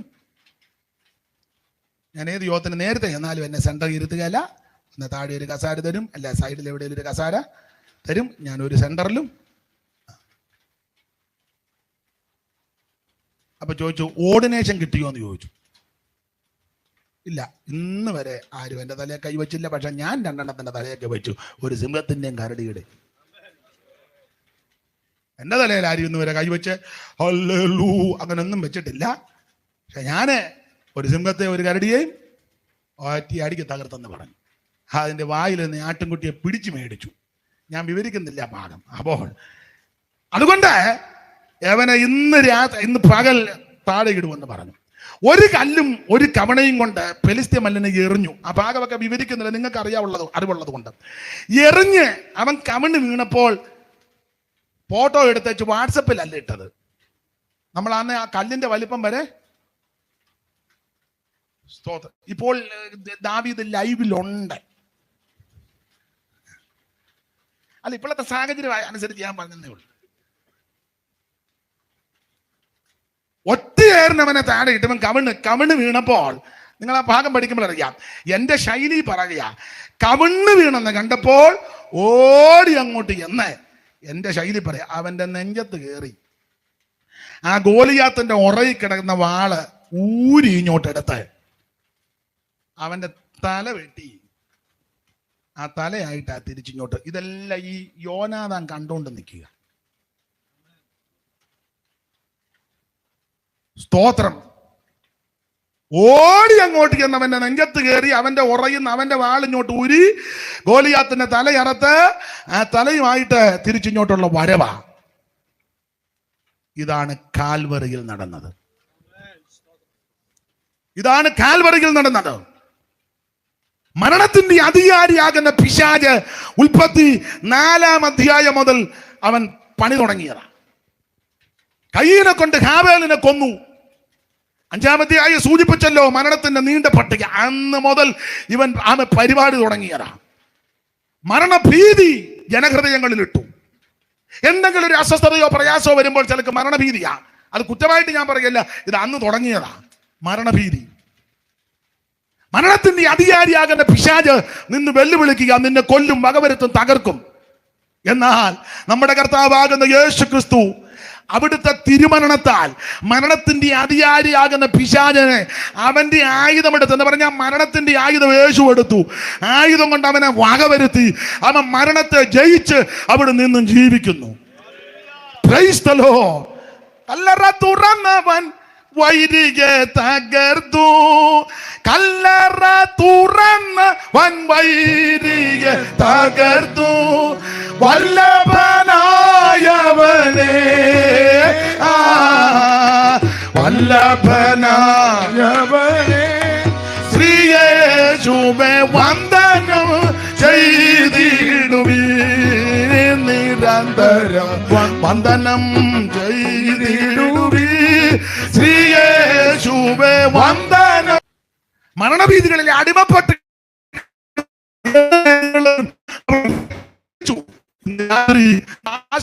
നടക്കുന്നതല്ലാതെ ഒരു വിടുതലും, ചുമ്മാ വിക്ടറി കാൽവറി രക്തം എന്നല്ലാതെ ഇങ്ങനെ കിടന്ന് വെട്ടിക്കഴിയുമ്പോൾ ഉച്ചയാകുമ്പം ഗോലിയാത്ത് വന്ന് പറയാം, അന്ന് ആരാന്ന് വെച്ചാൽ വിക്ടറി എന്ന് പറഞ്ഞ കുഞ്ഞു ഞാൻ അങ്ങ് മലയെ കയറുന്ന കാൽവറി. ഇതെല്ലാം യോനാഥാൻ കണ്ടുകൊണ്ടിരിക്കുക. ഇവന്റെ എല്ലാം ഈ കിളിമാസ്. 2 വർഷം കോവിഡ് ആയിരുന്നപ്പം രോഗശാന്തി വരെ പ്രാപ്തന്മാരെ ആര് ഇപ്പൊ എല്ലാം പയ്യ പാമ്പ് മാളത്തിന് വെളിവിടുന്ന പോലെ ബ്രദർ സിസ്റ്റർ എല്ലാ വെതറാ. അതിന് നൈസിൽ പൗഡർ കിട്ടും. പണ്ട് വെതർ നൈസിലെന്നല്ലേ ഒരു പൗഡർ ഉണ്ടായിരുന്നു. ഇപ്പൊ എന്താ വിപ്രോയോ? അതാണോ നൈസിലിനേക്കാളും നല്ലത്? ആട്ടെ, നല്ലത് ആട്ടെ. എന്തായാലും വെതറാ. 90 എന്ന വല്യപ്പനും കെട്ടി ബ്രദർ എവിടാ താമസിക്കുന്നേ? ചുമ്മാ. 2 വർഷം കോവിഡ് രൂക്ഷമായപ്പോ ഒരു രോഗശാന്തി വരെ പ്രാപ്തന്മാര്. അന്നും ഇന്നും യേശു ജീവിക്കുന്നു. അവിടുന്ന് നിത്യനാ, അവിടുന്ന് സർവശക്തനാ. ഇപ്പൊ പയ്യെ എല്ലാരും പയ്യെ രംഗത്തോട്ട് വരുന്നുണ്ട്. എന്റെ വിഷയം ഇപ്പൊ അതല്ലാത്തോണ്ട് ആ ഭാഗത്തേക്ക് പോകുന്നില്ല. ദൈവത്തിന് മഹത്വം. അപ്പൊ യോനാഥാൻ ഇതെല്ലാം കണ്ടോണ്ടിരിക്കുക. യുവമാരുടെ ഈ കിളിമാസ് കളിയല്ല കണ്ടോണ്ടിരിക്കുക. പക്ഷേ പയ്യനാ ദാവീദാന്നില്ല വന്ന് ഒറ്റ ഏറിന് താഴെ ഇട്ട് 4-5 കല്ല കൊണ്ടുവെങ്കിലും ഒന്നേ എടുത്തുള്ളൂ. അത് മതിയല്ലോ. നമ്മളന്ന് സന്ധ്യ വരെ കയറി ഊപ്പാട് വന്നാൽ പോലും അവനിട്ട് കൊള്ളുകയല്ല. അവസാനം നമ്മളറിഞ്ഞ കല്ലെടുത്ത് ഒറ്റ കയറി നമ്മൾ അന്നോടെ താഴെ വീണ്. പിന്നെ നമ്മൾ ഒരാഴ്ചത്തേക്ക് യോഗത്തിന് വരികയല്ല. ചെല്ലുപെടുന്നില്ല. അവിടുത്തെ ആ ശുശ്രൂഷ കഴിഞ്ഞതാണ്. പിന്നെ എന്നാ ചായനെ കുറച്ച് നാളായിട്ട് യോഗത്തിന് ഞാനെന്നാ അവിടുത്തെ ശുശ്രൂഷ. നീ സ്തോത്രം പറയാതെ പമ്മി ഇരുന്ന് വ്യായി 6-ാം മാലി നോക്കി നിന്നെ എറിഞ്ഞ് നിന്റെ ചായി വിട്ടത്. നീ കൈയടിക്കാതെയും പാടാതെയും പ്രാർത്ഥിക്കാതെയും സ്വോത്രം പറയാതെയും ദൈവത്തെ വിളിക്കാതെ ഇരുന്നാൽ പിശാച് നിന്നെ എറിയല്ല, നിന്നെ ചപ്പും. ഇനി ഇനി ഇത് കൂടുതൽ എന്നാ ഞാൻ പറയാനോ? ഒരു മര്യാദ വേണ്ടായോ? എന്നാൽ ഈ ദൈവത്തെ മഹത്വപ്പെടുത്ത്, ദൈവത്തെ സ്തുതിക്ക്, ദൈവത്തെ ആരാധിക്ക്. അപ്പൊ ഈ യോനാഥാൻ ഇതെല്ലാം കണ്ടുകൊണ്ട് നിൽക്കുക. നിങ്ങൾ ചില ഇവിടെ ദൈവദാസന്മാരൊക്കെ എന്നോട് സഹകരിക്കുന്നു, ശുശ്രൂഷയോട് സഹകരിക്കുന്നു, ദൈവം നിങ്ങളെ അനുകരിക്കട്ടെ. എന്നാൽ ചില സദസ്സിലൊക്കെ ചെന്ന് ചിലര് ആര് പ്രസംഗിച്ചാലും അവര് ഒരു പ്രതികരണമില്ല. അവര് പ്രസംഗിക്കുമ്പോ എല്ലാരും ഇളകണം. നിങ്ങൾ എന്നാ സ്തുതിക്കാത്ത വയ്യടോ, ഇപ്പം താനെന്നാ സ്തുതിക്കഞ്ഞേ? ഞാൻ എന്നെയും കൂടെ പ്രതിയാക്കി പറയാം. ഒരു ചെറിയ പയ്യനാന്നേലും ശുശ്രൂഷയ്ക്ക് അവസരം കൊടുത്ത് അദ്ദേഹം വചനം പറയുമ്പം ഒന്നുമില്ല ഒരു സ്തോത്രം പറയണം. ഒക്കെന്തെങ്കിലും വാക്യം പറഞ്ഞാൽ ഒന്ന് വായിച്ചു കൊടുക്കണം, ഇല്ലെങ്കിൽ അതിനോടൊന്ന് യോജിക്കണം. ഞാൻ വൈസ്രോയി ആണെന്നും പറഞ്ഞിരിക്കരുത്. വൈസ്രോയി എല്ലാം അവസാനം ഇങ്ങനെ കിടക്കുന്ന നമ്മൾ കാഴ്ച എത്ര എണ്ണം കണ്ടു. എനിക്കിത് പറയുന്ന ഭയമാ. സ്തോത്രം. ദൈവത്തെ എല്ലാവരും മഹത്വപ്പെടുത്തിക്കോണം. ബാലന്മാരും വൃദ്ധന്മാരും യുവതികളും യുവാക്കളും സകല കുഞ്ഞുങ്ങളും സകല പൂജര ഗേജര സകല എണ്ണവും ദൈവത്തെ മഹത്വപ്പെടുത്തണം. ആരാധനയ്ക്ക് സ്തോത്രത്തിന് സ്തുതിക്കും യോഗ്യൻ ഒരുവൻ മാത്രം, നാസറയനാകുന്നു യേശുക്രിസ്തു. Price the Lord. അപ്പൊ ശ്രദ്ധിക്കേണ്ട കാര്യം, ഗോലിയാത്ത് തലയും എടുത്ത് ദാവീദ് വന്നത് യോനാഥാൻ കണ്ടു. അപ്പൊ യോനാഥാന് മനസ്സിലായി, എടാ ഇവൻ ഉദ്ദേശിക്കുന്നത് പോലെ മിടുക്കനാണല്ലോ. അപ്പോൾ ശൗലുമായിട്ട്, അപ്പൊ ശൗൽ ഇടയ്ക്ക് ചോദിച്ചു, പിന്നെ അബ്നേരെ അല്ലെ പയ്യൻ ഏതാന്ന് ചോദിച്ചു.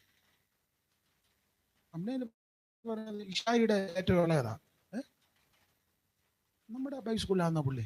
വാച്ചാ പുള്ളി ബൈസ്കൂളിലൊന്നും പോയതല്ല, നമ്മുടെ ബൈസ്കൂളിൽ പോയവരില്ല, അതല്ലാണ്ട് അവിടെ നിൽക്കുന്ന.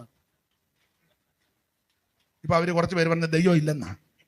പഠിച്ച് ഓ ദൈവം ഉണ്ടെങ്കിൽ തെളിവ്. ചെറുക്കൻ ബൈസ്കൂളിലൊന്നും പോയില്ല, ആളും മിടുക്കനാണ് പറഞ്ഞു. അപ്പൊ ശൗലിനോട് സംസാരിച്ച് തീർന്നപ്പോൾ യോനാഥാന്റെ മനസ്സെന്ന് പറ്റി, സ്വന്തം പ്രാണനെ പോലെ സ്നേഹിച്ചു. അപ്പൊ ശ്രദ്ധിക്കേണ്ട വിഷയം, യോനാഥാനും ദാവീദും നല്ല ചങ്ങാത്തത്തിലായി. പക്ഷെ ശൗലിന് വൈരാഗ്യം ഉണ്ടായി. ഭാഗമൊക്കെ നിങ്ങൾക്കറിയാം, വിവരിക്കണ്ട.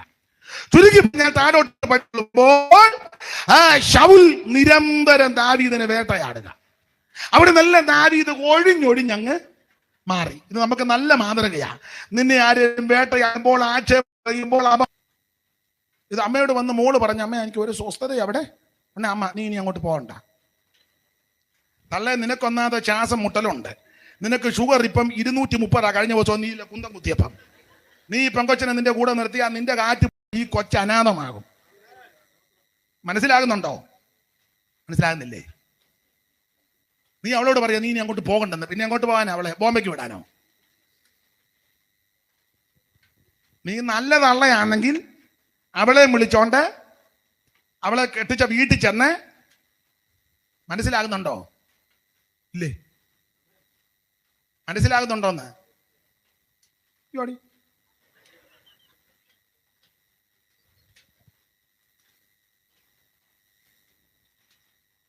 സ്തോത്രം. അല്ല, കേസിന്റെ പുറകെ പോവുകയല്ല അതിന്റെ മാർഗം. ഞാനിത് പെന്തിക്കോസുകാരോടാ കൂടുതലും പറയുന്നത്. അമ്മ പറഞ്ഞു കൊടുക്കണം, മോളെ അങ്ങനെ ജീവിതം അങ്ങനെ സഹിച്ചേ ഒക്കുള്ളൂ. നിനക്ക് 2 പിള്ളേരുണ്ട്, നീ കുഞ്ഞുങ്ങളെ ഓർക്കണം. നിങ്ങൾ രണ്ടും 2 തട്ടിലായി കുഞ്ഞുങ്ങൾ അനാഥമാകും. ഞാനിനി അധിക നാള് കാണുകയല്ല, അറിയത്തില്ല. ഇതൊക്കെ പറഞ്ഞു കൊടുക്കണ്ടേ പിള്ളേരോട്? എത്ര കുടുംബം ശിഥിലമായിക്കൊണ്ടിരിക്കുന്നേ. യോഗത്തിന് ഒരു കുറവും, മുഴുവൻ അങ്ങ് വിക്ടറിയാ. അന്ന് വരുന്നവരുടെ കാര്യം പറഞ്ഞ് ബോധ്യപ്പെടുത്തി കൊടുക്കണ്ടേ? സ്തോത്രം. ഇടയ്ക്ക് ഞാൻ ഇത്രയും പറഞ്ഞെന്നുള്ള പാകം അങ്ങ് വിടുക. അല്ല പിന്നെ അങ്ങനെ തന്നെ അങ്ങ് പോവും. നിങ്ങളും പിന്നെ പറയോ വായിച്ച വാക്യത്തിന്റെ പുള്ളിയൊന്നും, വായിച്ച വാക്യത്തിനും പറഞ്ഞില്ലല്ലോ ആരെങ്കിലും ഗുണപ്പെടുകയാണെ അതാ നല്ലത്. അപ്പൊ ശ്രദ്ധിക്കുക, ദാവീദിനെ ശൗല് കണ്ടമാനം ഉപദ്രവിച്ചു. ദാവീദ് അവിടെ നിന്നെല്ലാം ഒഴിഞ്ഞൊഴിഞ്ഞു മാറി. പക്ഷെ അപ്പനാകുന്ന ഈ ശൗല് നിരപരാധിയാകുന്ന ദാവീദിനെ കണ്ടമാനം ഉപദ്രവിക്കുമ്പോഴെല്ലാം യോനാഥാൻ ഒരു കാര്യം അറിയാം, ദാവീദ് നിരപരാധിയാ, എന്റെ അപ്പൻ ഉപദ്രവിയ. പക്ഷേ സാഹചര്യം കൊണ്ടൊന്നും ഒക്കുന്നില്ല. അതുകൊണ്ട് ഒരിക്കൽ യോനാഥാൻ ഗോതമ്പ് വയലിൽ വെച്ച് ദാവീദുമായിട്ടത് ഉടമ്പട്ട് ചെയ്തു. ഉടമ്പടിയുടെ സാരം ഇത്രയേ ഉള്ളൂ. ദാവീദേ, എൻ്റെ അപ്പൻ ശരിയല്ല. പിന്നെ ഞാൻ ആ വീട്ടിൽ നിൽക്കുമ്പോൾ എനിക്കെല്ലാം ഒന്ന് ഓപ്പണായിട്ട് പറയാൻ പറ്റത്തില്ല. അങ്ങനെ ദൈവദാസന്മാർക്കും അങ്ങനെ ചില സഭയിലെല്ലാം ഒന്ന് ഓപ്പണായിട്ട് പറയാൻ പ്രസംഗിക്കാൻ പറ്റും. എനിക്ക് പിന്നെ വിഷയമല്ല. എനിക്ക് ദൈവം തന്ന കൃപയ്ക്കനുസരിച്ച് എനിക്ക് അറിവുള്ളതും പഠിച്ചതും പ്രാപിച്ചതും ഒക്കെ പറഞ്ഞിരിക്കും. പക്ഷെ നിങ്ങളാരും അതുകൊണ്ടുകൊണ്ട് അങ്ങനെ പറയരുത്. ഞാൻ അപേക്ഷിക്കുക. കാരണം അവസാനം നിങ്ങൾ വഴിയാധാരമാകും. വെറുതെ സ്തോത്രം ഒക്കെ ഈ പരുവത്തിന് ദൈവം എന്നെ ഇങ്ങനെ വിട്ടിരിക്കുന്നതാണ്. അപ്പം നിങ്ങൾക്ക് പറയാൻ ബുദ്ധിമുട്ടുള്ള സന്ദർഭം വരുമ്പോൾ എന്നെ ഒരു യോഗത്തിന് വിളിക്കുമ്പം ഞാൻ നിൻ്റെ പരുവത്തിന് കൈകാര്യം. അപ്പം നിങ്ങൾക്കും ഗുണമാകും. അങ്ങനെ ചെയ്താൽ മതി. നിങ്ങൾ കയറി അടിക്കുമൊന്നും വേണ്ട. ഓക്കെ, ഈ പരുവത്തിന് പോയി ഞാൻ പറഞ്ഞാലേ അത് ഏക്കുള്ളത് കൊണ്ടാണ്. ദൈവത്തിന് മഹത്വം. ഒരു കാര്യം യോനാഥാൻ അറിയാം, എൻ്റെ അപ്പൻ ശരിയല്ല. അതുകൊണ്ട് യോനാഥാൻ പറഞ്ഞു, എനിക്കെല്ലാം ഒന്നും ഓപ്പണായിട്ട് പറയാൻ പറ്റത്തില്ല. ഞാൻ കഴിഞ്ഞ ദിവസം പറഞ്ഞു, ഇപ്പൊ പെന്തിക്കോസ്കാരുടെ കല്യാണത്തിന് ചെന്നേ, എന്തൊരു ആർഭാടമാ. വസ്ത്രധാരണം നിങ്ങൾ കണ്ടിട്ടില്ലേ? നടത്തുന്ന പാസ്റ്റർമാർക്ക് പോലും ഇത് മിണ്ടാൻ മേലാത്ത സാഹചര്യമായി. ആരോട് പറയാനാ? ഞാൻ കഴിഞ്ഞ ദിവസം കാണിച്ചു. പണ്ടൊക്കെ ഞാൻ പഴയ ഫോട്ടോയൊക്കെ കണ്ടിട്ടുണ്ട്. വിശേഷിച്ച് നിങ്ങളുടെ സെൻട്രൽ പാസ്റ്റർ ജോൺസൺ ദാനിയൽ അവരുടെ വീട്ടിൽ അമേരിക്ക ഞാൻ ചെന്നപ്പോൾ, ഞാൻ അമേരിക്ക പോയ ചരിത്രമൊന്നും പറയല്ല, അദ്ദേഹത്തിൻ്റെ വീട്ടിൽ ചെന്നപ്പോൾ അദ്ദേഹം ഫോട്ടോയൊക്കെ നന്നായിട്ട് സൂക്ഷിക്കുന്നയാളാണ്. അപ്പം പഴയ ഫോട്ടോ എല്ലാം പോയിട്ടുണ്ടല്ലോ. കണ്ടായിരുന്നോ ഫോട്ടോ? ആൽബം കണ്ടോ? ഞാനും കണ്ടു. പഴയ കല്യാണ ഫോട്ടോ എന്ത് യോഗ്യമാണെന്നറിയാമോ? അതിൽ ഞാൻ കണ്ട കാര്യമാണ്. അത് മാത്രമല്ല, പഴയ ഫോട്ടോ ഈ സഹോദരിമാരെല്ലാം കല്യാണന് വധു മൂടുപടമിട്ടായിരിക്കുന്നത്. ഇങ്ങനെ ഞാൻ കണ്ട കാര്യമാണ്. ഇങ്ങനെ മൂടുപടം. ഇപ്പൊ കുറെ പെണ്ണുങ്ങള് കുറെ എണ്ണത്തിന് ഒരുക്കിക്കൊണ്ട് വരും. അതിന് ഒരുക്കാൻ വരുന്ന സഹോദരിയുടെ പേരെന്നാ? എന്തോ ഞാനത് പറഞ്ഞാൽ തെറ്റും, മൈക്കിൽ കൂടെ പറഞ്ഞ അത് എനിക്ക് ആംഗലേയ ഭാഷ വലിയ വശമില്ലാത്ത കൊണ്ട് ബ്യൂട്ടീഷ്യൻ എവളുമാരെ ഇപ്പം പെന്തിക്കോസുകാരുടെ കാര്യമായി പറയുന്നത്. പെന്തിക്കോസുകാർ പെൺപിള്ളേരെ വിവാഹ സ്റ്റേജിലോട്ട് സദസ്സിലോട്ട് കൊണ്ടുവരുന്നത് ഇങ്ങനെ. ഇത് ഇത്രേ ഉള്ളൂ, ഇങ്ങോട്ടില്ല.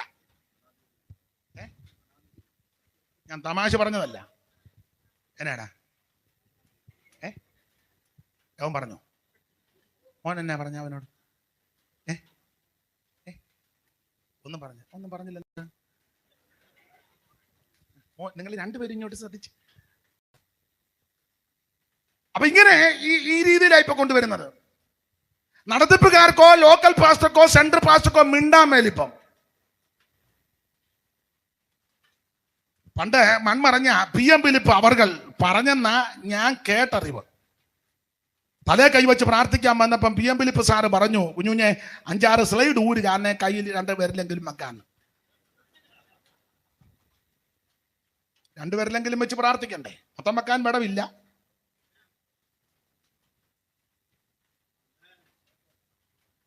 നിങ്ങളെ കുമ്പനാട്ട് പോവുകയാണെങ്കിൽ ബംഗ്ലാവിലെ അല്ലെ പഴയ ഫോട്ടോ ഉള്ളെടുത്ത് ആ സാറപ്പച്ചന്റെ അമ്മച്ചിയുടെ ഡ്രസ്സ് നിങ്ങളൊന്ന് കണ്ടേക്കണം.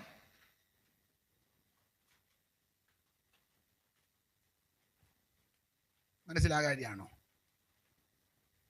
അന്നത്തെ മാതാക്കളല്ല എന്ന് പറഞ്ഞ ചട്ടയം കൊണ്ട് കൊടുക്കണമെന്നല്ല എൻ്റെ വാദം. യോഗ്യമായിരിക്കണം.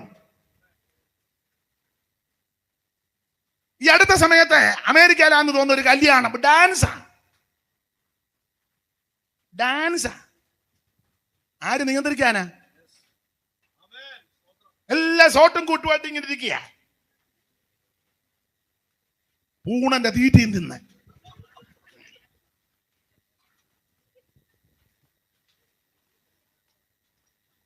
പക്ഷെ അവിടെയും ജീവിക്കുന്ന ദൈവമക്കളുണ്ട്. ഏത് രാജ്യത്തുമുണ്ട്, ഏത് സ്ഥലത്തുമുണ്ട് ഒരു ചെറിയ ചേച്ചിപ്പുണ്ട്. അവരുള്ളത് കൊണ്ടാണ് ഇതിങ്ങനെ പോകുന്നത്. ആർക്കും ആരും ഒന്നും നിയന്ത്രിക്കാൻ പറ്റാത്തൊരു കാലത്തിലേക്ക് വന്നിരിക്കുക. പക്ഷെ ദൈവദാസന്മാരോട് പറയുക, ജീവൻ പോകേണ്ടി വന്നാലും നീ കർക്കശമായി നിന്നോണം. ദൈവം നിന്റെ കൂടെയുണ്ട്. Price the Lord. അപ്പൊ യോനാഥാൻ ദാവീദിനോട് പറഞ്ഞു, എന്റെ അപ്പൻ ശരിയല്ല, ക്ലിയർ അല്ല, പക്ഷെ എനിക്കെല്ലാം പറയാൻ ഒക്കത്തില്ല. പക്ഷെ ഒരു കാര്യം, നീ നിരപരാധിയ, നീ പരമാർത്ഥിയ, നീ ക്ലിയറാ. അത് ഞാൻ അറിയുന്നു. അതുകൊണ്ട് ദൈവം നിന്നെ രാജാവാക്കും. എന്റെ അപ്പൻ മാറ്റപ്പെടും, ദൈവം നിന്നെ രാജാവാക്കും. അന്ന് നീ എന്നെ മറക്കരുത്.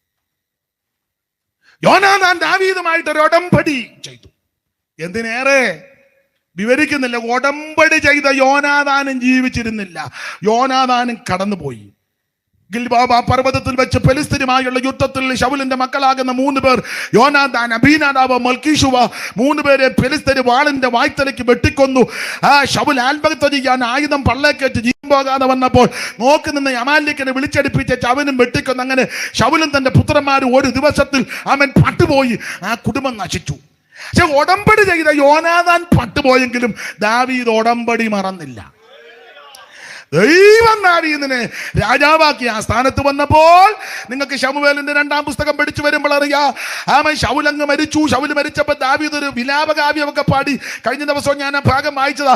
ഒന്ന് വായിച്ചേര്. ശമൂവേലിന്റെ 1-ാമത്തെ പുസ്തകം 2-ാം പുസ്തകം 1-ാം അധ്യായത്തിന്റെ 17 മുതലുള്ള വാക്യം വായിച്ചോ. ആ വിലാപകാവ്യം. അവൻ യഹൂദാ മക്കളെ അനർഗീതം അഭ്യസിപ്പിക്കുവാൻ കൽപ്പിച്ചു. ശൂരന്മാരുടെ പുസ്തകത്തിൽ എഴുതിയിരിക്കുന്നുവല്ലോ, ഇസ്രായേലെ നിന്റെ പ്രതാപമായവൻ നിന്റെ ഗിരികളിൽ നിഹതന്മാരായി പട്ടുപോയതെങ്ങനെ, ഗത്തിൽ അത് പ്രസിദ്ധപ്പെടുത്തരുത്, അസ്കലോൻ വീഥികളിൽ ഘോഷിക്കരുത്, ഫെലിസ്ത്യപുത്രിമാർ സന്തോഷിക്കരുത്, അഗ്രജന്മരുടെ കന്യകമാർ ഉല്ലസിക്കരുത്, ഗിൽബോവ പർവ്വതങ്ങളെ നിങ്ങളുടെ മേൽ മഞ്ഞോ മടിയോ വഴിപാട് ദിനങ്ങളോ ഉണ്ടാകാതിരിക്കട്ടെ. അവിടെയല്ലോ വീരന്മാരുടെ പരിച എറിഞ്ഞു കളഞ്ഞത് ശൗലിന്റെ തൈലാഭിഷേകമില്ലാത്ത പരിച. ഈ വിലാപകാവ്യം പാടി. അപ്പോൾ ഇങ്ങനെ വിലാപകാവ്യം കഴിഞ്ഞു. ദാവീദിനെ രാജാവാക്കി. ദാവീദ് കാര്യങ്ങളെല്ലാം ക്രമപ്പെടുത്തി പെട്ടകമെല്ലാം കൊണ്ടുവന്ന് അതിന്റെ സ്ഥാനത്താക്കി. 5-ാം അധ്യായത്തിൽ മെഫീബോശത്തിന്റെ ചരിത്രമുണ്ട്. 6-ാം അധ്യായത്തിൽ പെട്ടകം കൊണ്ടുവന്നങ്ങോട്ട് സ്ഥാപിച്ചു. 7-ാം അധ്യായം ഒറ്റവാക്കി പറഞ്ഞാൽ 6-ാം അധ്യായത്തിൽ ആരാധന ക്രമീകരിച്ചു. അങ്ങനെ ചിന്തിക്കാം. 6:14 ഓടിച്ചോടിച്ച് വായിക്കാം. 6:14 ദാവീദ് പഞ്ഞിനൂലങ്കി ധരിച്ചുകൊണ്ട് പൂർണ്ണ ശക്തിയോടെ യഹോവയുടെ മുൻപാകെ നൃത്തം ചെയ്തു എന്ന് പറഞ്ഞാൽ കുതിച്ച് നൃത്തം ചെയ്തു. ഒറ്റ വാക്കി പറഞ്ഞാൽ 6-ാം അധ്യായത്തിൽ ആരാധനയ്ക്ക് ക്രമീകരണം വന്നു. 6-ാം അധ്യായത്തിൽ ആരാധിച്ചു, അല്ലെങ്കിൽ ആരാധനയ്ക്ക് ക്രമീകരണം വന്നു. 6-ാം അധ്യായത്തിൽ ആരാധനയ്ക്ക് ക്രമീകരണം വന്നപ്പോൾ ദൈവം ചെയ്ത കാര്യം കേൾക്കണോ? 7:1 പെട്ടെന്ന് വായിച്ച. 7-ാം അധ്യായത്തിന്റെ 1. ചുറ്റുമുള്ള സകല ശത്രുക്കളെയും അടക്കി എന്ന് പറഞ്ഞാൽ 6-ാം അധ്യായത്തിൽ ആരാധന ക്രമീകരിച്ചപ്പോൾ 7-ാം അധ്യായത്തിൽ ചുറ്റുമുള്ള ശത്രുക്കളെ ദൈവം അടക്കി. എന്ന് പറഞ്ഞാൽ നിന്റെ ശത്രു, നമ്മുടെ ശത്രു പിശാചാ, പിശാചിന്റെ ആയുധങ്ങളാ, പിശാചിന്റെ തന്ത്രമാ. അപ്പോൾ 6-ാം അധ്യായത്തിൽ ആരാധന ക്രമീകരിച്ചപ്പോൾ 7-ാം അധ്യായത്തിൽ വായിക്കുക, ചുറ്റുമുള്ള ശത്രുക്കളെ ദൈവം അടക്കി. എന്ന് പറഞ്ഞാൽ ആരാധനയ്ക്ക് ക്രമീകരണം വരുത്തിയാൽ അവൻ അടക്കേണ്ടതിനെയൊക്കെ ദൈവം അടക്കിക്കോളും. Price the Lord. ചുറ്റുമുള്ള ശത്രുക്കളെ ദൈവം അങ്ങ് അടക്കി. ഇനി 8-ാം അധ്യായത്തിന്റെ എല്ലാം ഓടിച്ചങ്ങ് പോവുക. 8:1.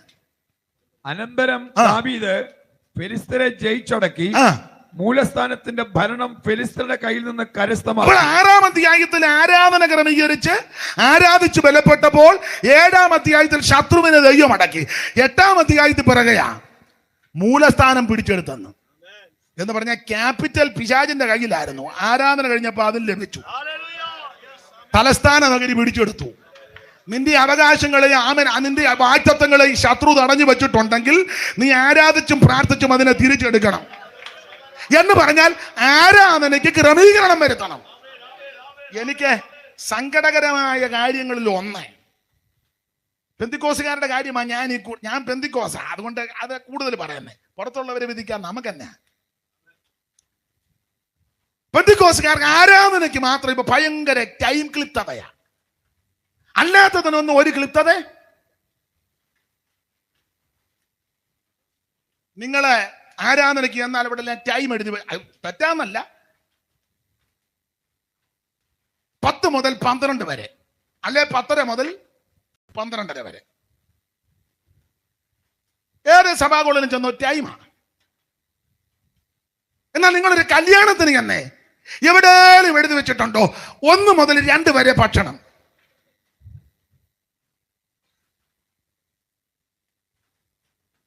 ഇരുന്ന് പെരുക്കുന്ന ആൾക്കാരുണ്ട്. ഞാനതിന് എതിരല്ല, മറ്റെല്ലാത്തിനും സമയവ്യദേശം എടുക്കും. ആരാധനയ്ക്ക് മാത്രമാ ക്രമീകരണം വെച്ചേക്കുന്നത്. എന്നെ ആരാധനയ്ക്ക് വരത്തെ കോവിഡാ. ഒറ്റ കല്യാണം മുടക്കിയിട്ടില്ലല്ലോ, കയറി താമസത്തിന് മുടക്കിയിട്ടില്ലല്ലോ. ബന്ധുക്കാരുടെ എല്ലാം വീട്ടിൽ കോവിഡ് കാലത്ത് പോയി. സഭകളിലോട്ട് മാത്രം നീ വരുന്നില്ല.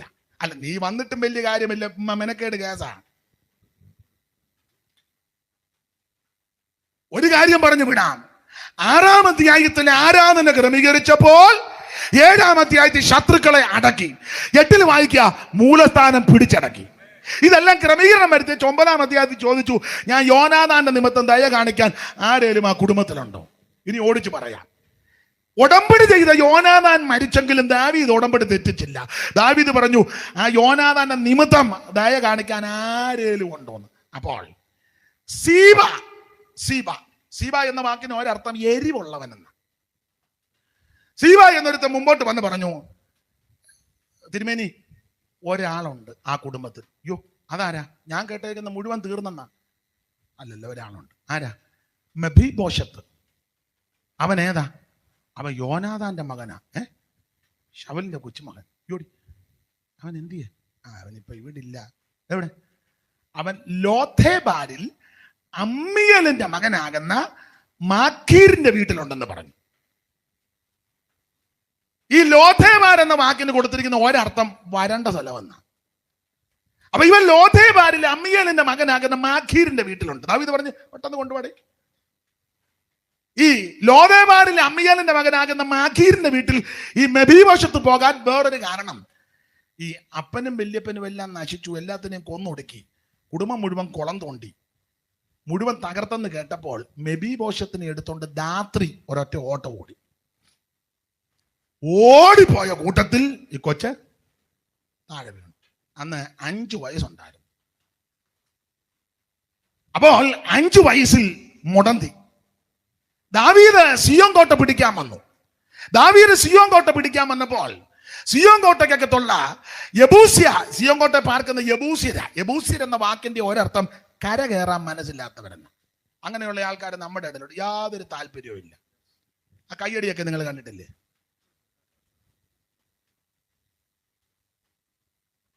ചിലരുടെ സ്തോത്രം നിങ്ങൾ അടുത്തിരുന്നാണ്. നമ്മളവർക്ക് മൂർഖൻ പാമ്പിന്റെ കുഞ്ഞങ്ങാനും.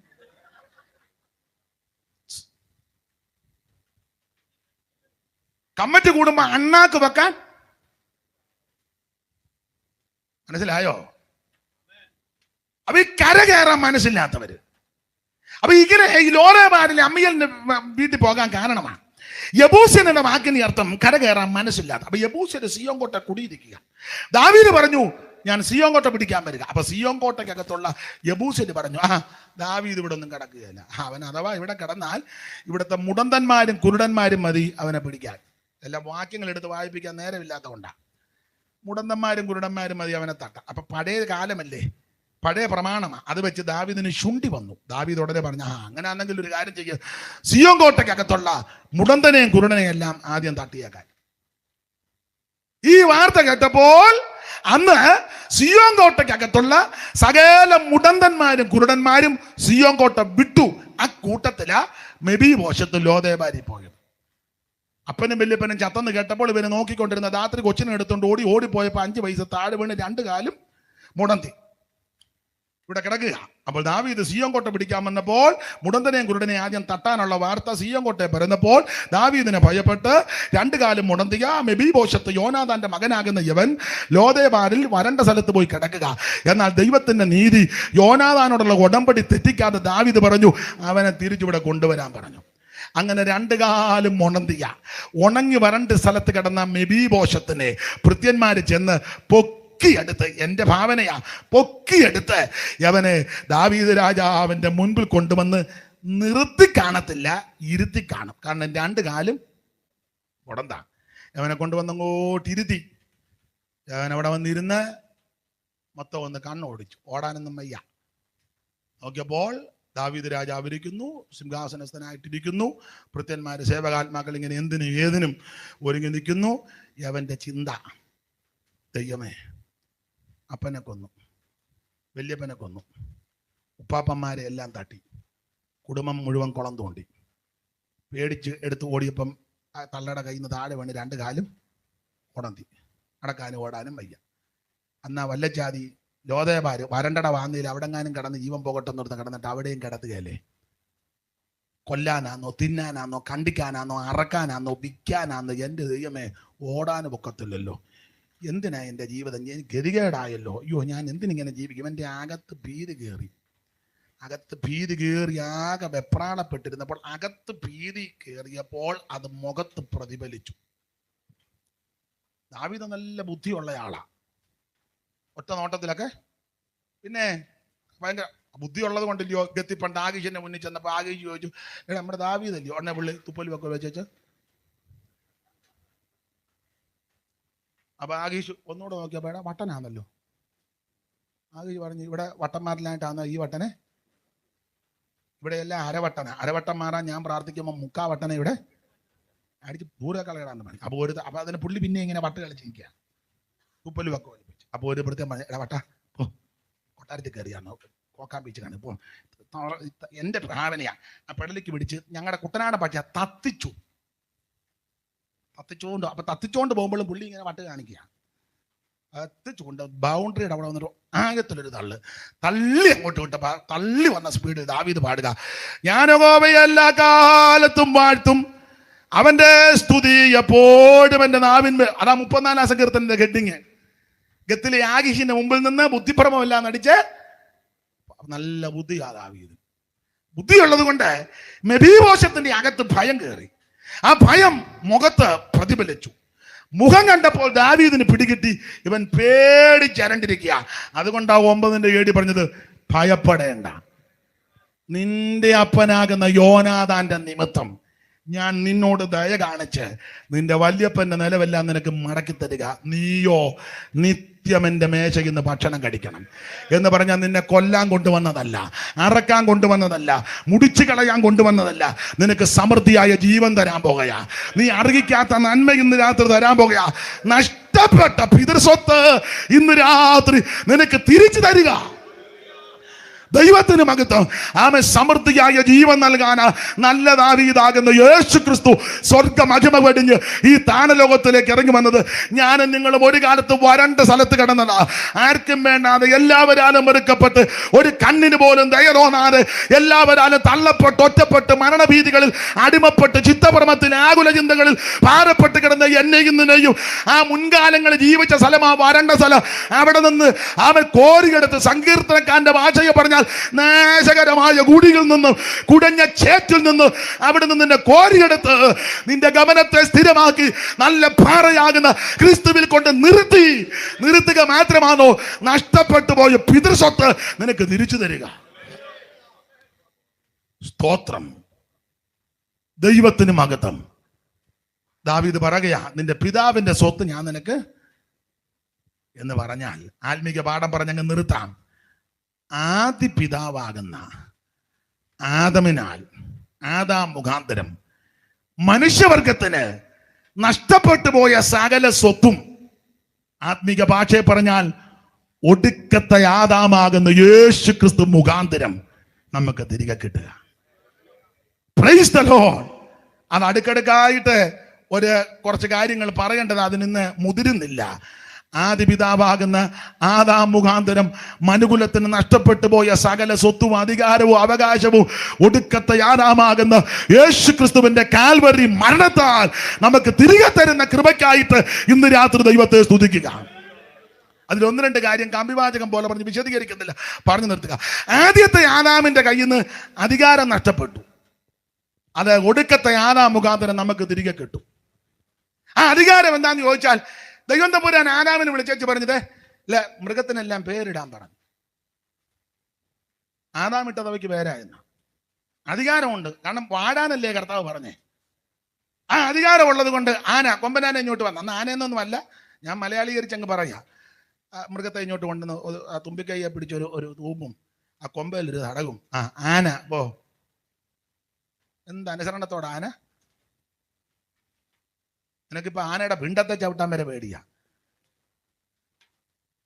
സ്തോത്രം. കടുവ, കടുവ അധികാരമുള്ളത് കൊണ്ടാണ്. എന്നാൽ ആ അധികാരം പാപം ചെയ്തപ്പോൾ നഷ്ടപ്പെട്ടു. അതിൽ നീ ചുമ്മാ ബൈക്കാ പോയാൽ അവിടുത്തെ പട്ടി ഉടനെ കുരച്ച് നിന്റെ പുറകെ വരുന്നേ. നിങ്ങൾ ശ്രദ്ധിച്ചിട്ടില്ലേ? നിന്റെ ബൈക്കിന്റെ ശബ്ദം കേൾക്കുമ്പോൾ അറിയാം തങ്കച്ചനാ വരുന്നത് പട്ടിക്ക്. ഞാൻ തമാശ പറഞ്ഞതല്ല. അപ്പുറത്തെ പട്ടിക്ക് പോലും നിന്നോട് യാതൊരു ബഹുമാനവും. അത് നിങ്ങളുടെ കുഴപ്പമല്ല. ആദിപിതാവാകുന്ന ആദാം മുഖാന്തരം അധികാരം നഷ്ടപ്പെട്ടു. എന്നാൽ ഒടുക്കത്തെ ആദാം മുഖാന്തരം നമുക്കത് തിരികെ കിട്ടും. എന്ന് പറഞ്ഞാൽ 1000 ആണ്ട് വാഴ്ചയിൽ പുള്ളിപ്പുലിയും ചെന്നായും കുഞ്ഞാടും സാകലത് ഒന്നിച്ച് മേകുന്ന ഒരു സുദിനമുണ്ട്. സർപ്പത്തിന്റെ പൊത്തിക്കൊണ്ട് കൊച്ചൻ കൈയിടും. ഒരു ബാബാ സുരേഷും വേണ്ട. ഇപ്പം അദ്ദേഹം വേണം. ഇപ്പൊ അദ്ദേഹത്തെ പോലുള്ളവരും വന്നെങ്കിലേ സ്തോത്രം. നീർക്കോലിയെ കണ്ടാൽ തന്നെ നമ്മൾ പേടിച്ചിരിക്കുക. ബാബാ സുരേഷ്. എന്നാൽ 1000 ആണ്ട് വാഴ്ച ഒരു സുരേഷും വരണ്ട. ഈ കൊച്ചൻ കൊണ്ട് ഇങ്ങോട്ട് നോക്കണം. എടാ നീ സർപ്പത്തിന്റെ പോത്തി കൈയിടുവന്ന് അവനെ വിളിച്ചു. നീ പാമ്പിന്റെ പൊത്തിക്കൊണ്ട് കൈയിടുവന്ന്. സിംഹം പുല്ലു തിന്നിടും പുള്ളിപ്പുലിയും ഗോതമതുപോൽ. സിംഹം പുല്ലു തിന്നിടും പുള്ളിപ്പുലിയും ഗോതമതുപോൽ. സർപ്പത്തിൻ പോത്തിൽ കളിച്ചിടും. സർപ്പത്തിൻ പോത്തിൽ കളിച്ചിടും. ചെറിയ ശിശുക്കൾ യേശുവിന്റെ വരുന്നു പരമേശൻ. ഈ പാരിൽ ഭരണം പരമേൽ വരുന്നു പരമേശൻ.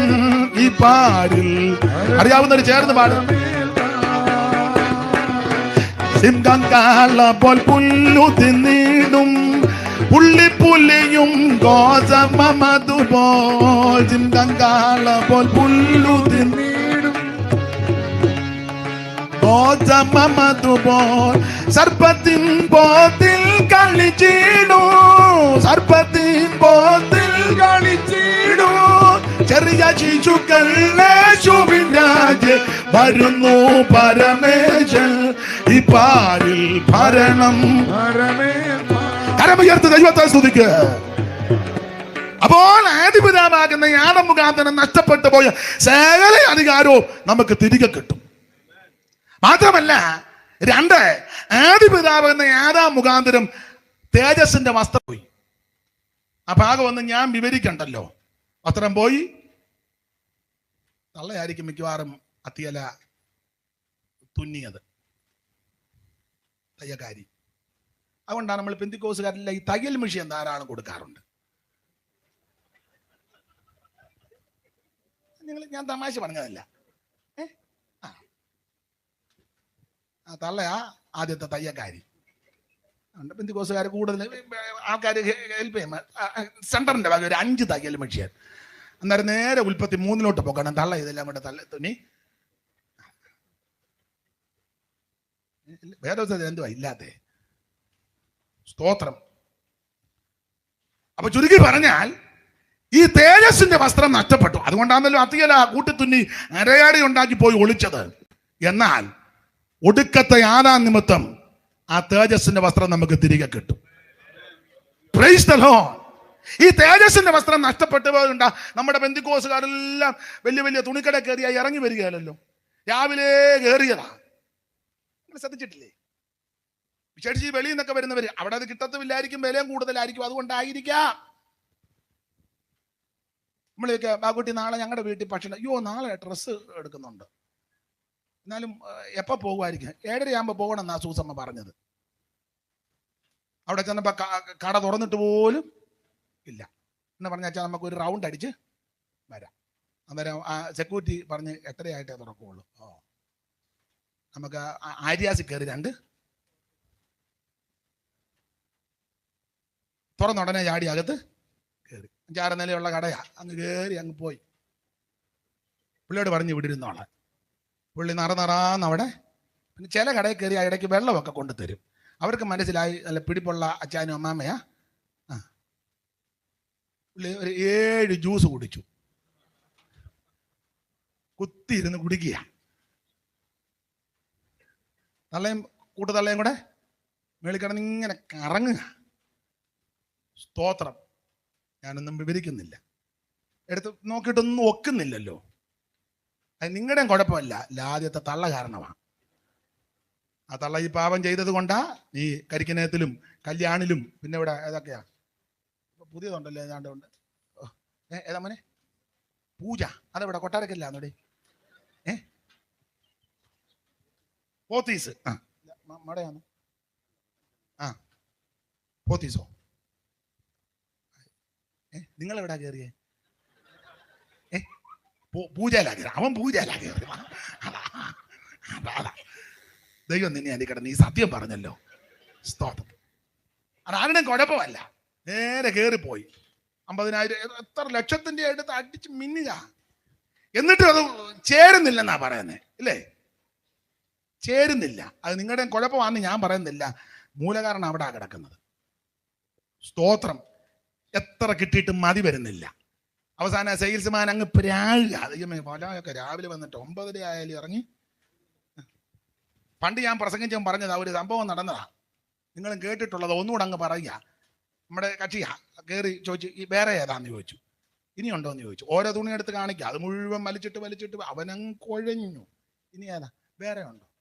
അവസാനം അവൻ സായിക്കിട്ട് പറഞ്ഞു, ഇനിയുണ്ട്, എൻ്റെ ഉടുതുണി അതരികല്ലെന്ന് പറഞ്ഞു. അവിടെ ഇരുന്ന മുഴുവൻ അവൻ കാണിച്ചിട്ട് തള്ളക്ക് ചോദിച്ചു, ഇനി ഏതാ? അവൻ പറഞ്ഞു, ഇനി തുണി അത് ഞാൻ കാണിക്കത്തുമില്ല, തരുത്തുമില്ലെന്ന് പറഞ്ഞു. എന്നാലേലും ഇറങ്ങിപ്പോട്ടെന്ന് ഓർത്ത്. മനസ്സിലാകുന്നുണ്ടോ? ഈ തേജസ്സിന്റെ വസ്ത്രം അന്ന് നഷ്ടപ്പെട്ടു ആദിപിതാവ് മുഖാന്തരം. എന്നാൽ ഒടുക്കത്തെ ആളാം മുഖാന്തരം ആ തേജസ്സിന്റെ വസ്ത്രം നമുക്ക് തിരികെ കിട്ടും. അതാണ് നമ്മുടെ പ്രത്യാശ. പൗലോസ് പറഞ്ഞ പദമെല്ലാം നമുക്ക് മനപ്പാഠം. മരണ വീടുകളിലൊക്കെ ആ പദം കൂടി അഭിഷിക്തന്മാര് പറയും, ഈ ദ്രവത്വമുള്ളത് അദ്രവത്വത്തെയും മർത്യമായ അമർത്യത്വം ധരിക്കണം. ഈ ദ്രവത്വമുള്ളത് അദ്രവത്വത്തെയും ഈ മർത്യമായ അമർത്യത്വം ധരിക്കുമ്പോൾ മരണം നീങ്ങി ജയം വന്നിരിക്കുന്നു എന്നുള്ള വചനം നിവൃത്തിയാകും. ഹേ മരണമേ, നിന്റെ ജയം എവിടെ? ഹേ മരണമേ, നിന്റെ വിഷമുള്ളവിടെ? മരണത്തിന്റെ വിഷമുള്ള പാപം, പാപത്തിന്റെ ചക്രിയോ ന്യായ പ്രമാണം നമ്മുടെ കർത്താവാകുന്ന യേശുക്രിസ്തു മുഖാന്തരം നമുക്ക് ജയം തരുന്ന ദൈവത്തിന് സ്തോത്രം. പക്ഷെ ഒരുവൻ മരിച്ചവൻ എങ്ങനെ വരുമെന്നും ഏതൊരു ശരീരത്തോടെ വരുമെന്നും ചോദിക്കുന്നു. മൂഢാ, നീ വിതയ്ക്കുന്നത് ചത്തില്ല എങ്കിൽ തനിയായിരിക്കുന്നു. നീ വിതയ്ക്കുന്നത് ഗോതമ്പിന്റെയോ മറ്റു മല്ലതിന്റെയോ മണികളത്രേ. ദൈവമോ ഓരോന്നിന് അതതിന്റെ ശരീരം കൊടുക്കുന്നു. സകല മാംസം ഒരുപോലുള്ള മാംസമല്ല. പക്ഷികളുടെ മാംസം വേറെ, മത്സ്യങ്ങളുടെ മാംസം വേറെ, മൃഗങ്ങളുടെ മാംസം വേറെ, കന്നുകാലികളുടെ മാംസം വേറെ. ഭൗമ ശരീരങ്ങളുമുണ്ട്, സ്വർഗീയ ശരീരമുണ്ട്. ഭൗമ ശരീരത്തിന്റെ തേജസ് വേറെ, സ്വർഗീയ ശരീരത്തിന്റെ തേജസ് വേറെ. സൂര്യന്റെ തേജസ് വേറെ, ചന്ദ്രന്റെ തേജസ് വേറെ. നക്ഷത്രവും നക്ഷത്രം തമ്മിൽ തേജസ് കൊണ്ട് ഭേദമുണ്ടല്ലോ. മരിച്ചവരുടെ പുനരുദ്ധാനോ അവിടെ തന്നെ. ദ്രവത്വത്തിൽ വിതയ്ക്കപ്പെടുന്നു, ആ ദ്രവത്വത്തിൽ ഉയർക്കുന്നു. അപമാനത്തിൽ വിതയ്ക്കപ്പെടുന്നു, തേജസ്സിൽ ഉയർക്കുന്നു. പ്രാകൃത ശരീരം വിതയ്ക്കപ്പെടുന്നു, ആത്മിക ശരീരം ഉയർക്കപ്പെടുന്നു. ഇതാണ് നമ്മുടെ പ്രത്യാശ. ഈ കെടുതി ക്ഷീണോ ഈ കെടുമതികളെല്ലാം മാറും. നിനക്ക് തേജസ്സിന്റെ വസ്ത്രം കിട്ടുമെന്ന്. അതാണ് നമ്മുടെ പ്രത്യാശ. ഇത് കാൽവരികൾ നമുക്ക് വേണ്ടി അവിടുന്ന് ഒരുക്കി തന്നു. ഇന്ന് രാത്രി നിന്റെ നിരാശകൾ, ഭീതി, മരണഭീതി, ഉൽപ്പത്തി പുസ്തകത്തിൽ ആദിപിതാവ് മുഖാന്തരം മരണം വന്നു, മരണഭയം വന്നു. ഒടുക്കത്തെ ആരാം മുഖാന്തരം പറയാ, ഇനി മരണം ഉണ്ടാകത്തില്ല. ഒന്നാമത്തെ ആറാം മുഖാന്തരം മരണം സംഭവിച്ചപ്പോൾ ഒടുക്കത്തെ ആറാം മുഖാന്തരം മരണം നീങ്ങുക മാത്രമാണോ നമുക്ക് ജയം തന്നിരിക്കുക. ഇന്ന് രാത്രി യേശുവിനെ രക്ഷിതാവായി സ്വീകരിച്ച് കർത്താവിന്റെ കൽപ്പനയാകുന്ന സ്നാനം, വെള്ളത്തിൽ മുങ്ങി സ്നാനപ്പെടണം. തളിക്കുകയും കൊടയുകയും മെടുക്കുകയൊന്നുമില്ല. ശരിയായ സ്നാനം വെള്ളത്തിൽ മുങ്ങി സ്നാനപ്പെട്ടോണം. അഭിഷേകം പ്രാപിക്കണം. ആ പറവൊക്കെ എടുത്ത് ചിലർ വാദിച്ചോട്ടെ, മറുഭാഷ പറയണമെന്ന്. നിന്നു പോയെന്ന് ചിലർ പറയുന്നു. അവർക്ക് നിന്നായിരിക്കും, എനിക്ക് നിന്നിട്ടില്ല. എന്നെ പോലെയുള്ളവർക്കും. പിന്നെ നിന്നോ നിന്നില്ലയോ, നിന്നോ തർക്കിക്കാൻ ഞാൻ ആളല്ല. നിന്നോ നിന്നില്ല, നിന്നോ നിന്നില്ല എന്നതാണ്. അയ്യോടി, ഗുരുവും ശിഷ്യനും കൂടെ എത്ര ദിവസവും എത്ര നാൾ തർക്കിച്ചു. ഗുരുവും ശിഷ്യനും ആരാന്ന് മനസ്സിലായി കാണും. കേരളത്തിലെ ഗുരു ആറാട്ടുപുഴ യോഗം നടത്തി പറയും നിന്നെന്ന്. ശിഷ്യൻ പൂവത്തൂര് യോഗം ഇട്ട് പറയും നിന്നിട്ടില്ലെന്ന്. ഗുരുവും ശിഷ്യനും ആരാന്ന് മനസ്സിലായല്ലോ. സ്തോത്രം. ഇത് തർക്കിക്കാനും വാദിക്കാനും ഒന്നുമില്ല. ഇത് നിന്നിട്ടില്ല, ഇപ്പോഴും അനുഭവിച്ചുകൊണ്ടിരിക്കുകയാണ്. പിന്നെ ഞാൻ പെന്തിക്കോസുകാരോടൊരു കാര്യം പറയാം. അത് ഞാൻ മിക്കയിടത്തും പറയുന്നതാ. നമ്മുടെ ഭാഷയാ, പെന്തിക്കോസ് ഭാഷയാ. പോരാട്ടവും ബന്ധനവും ആഭിചാരവും ശൂദ്രവും മാന്ത്രവും താന്ത്രമുള്ള വീടുകളിൽ, ദേശമോ വീടുകളോ ഉണ്ടെങ്കിൽ ആമൻ ആത്മനിറവിനെ പ്രാപിച്ച ദൈവമക്കൾ അങ്ങനെയുള്ള സ്ഥലത്ത് ചെന്ന് മുഴങ്കാലം അടക്കി, എൻ്റെ ഭാഷയാ, തമ്പേറുമൊക്കെ എടുത്തോണ്ട് ചെന്ന് മുഴങ്കാലം അടക്കി പാട്ട് പാടി ആത്മനിറവിൽ മറുഭാഷ പറഞ്ഞ് ദൈവത്തെ ആരാധിച്ച സകല കെട്ടും പൊട്ടുമെന്നായി പറഞ്ഞത്. ഇത് നിന്നിട്ടില്ല അച്ഛാ, നിനക്ക് നിന്നിട്ടില്ല, ഇത് നിൽക്കത്തില്ല. അന്യഭാഷയിൽ സംസാരിക്കുന്നവൻ നിന്നോടല്ല ദൈവത്തോടാ പറയുന്നത്. Praise the lord. ആത്മനിറവിനെ പ്രാപിച്ചോണം. തർക്കിക്കാൻ ഞാനല്ല, വാദിക്കാനും ആളല്ല. നിന്നിട്ടില്ല. രക്ഷിക്കപ്പെട്ട് വെള്ളത്തിൽ മുങ്ങി സ്നാനപ്പെട്ട് ആത്മനിറവിനെ പ്രാപിച്ച് തിരുമേശ എടുക്കണം, വേർപാട് പാലിക്കണം. സ്തോത്രം. നീ കൂട്ടായ്മ ആചരിക്കണം. വിശുദ്ധിയോടെ വിശ്വസ്തയോടെ ദൈവത്തെ സേവിക്കണം. അങ്ങനെ വിശ്വസ്തയോടെ നിൽക്കുന്നവർ കാകളം അങ്ങോട്ട് നിൽക്കുമ്പോൾ ഈ മൺമയമായ ശരീരം അങ്ങ് മാറും. തേജസ്സിന്റെ ശരീരം നമുക്ക് ലഭിക്കും. അതാണ് നമ്മുടെ പ്രത്യാശ.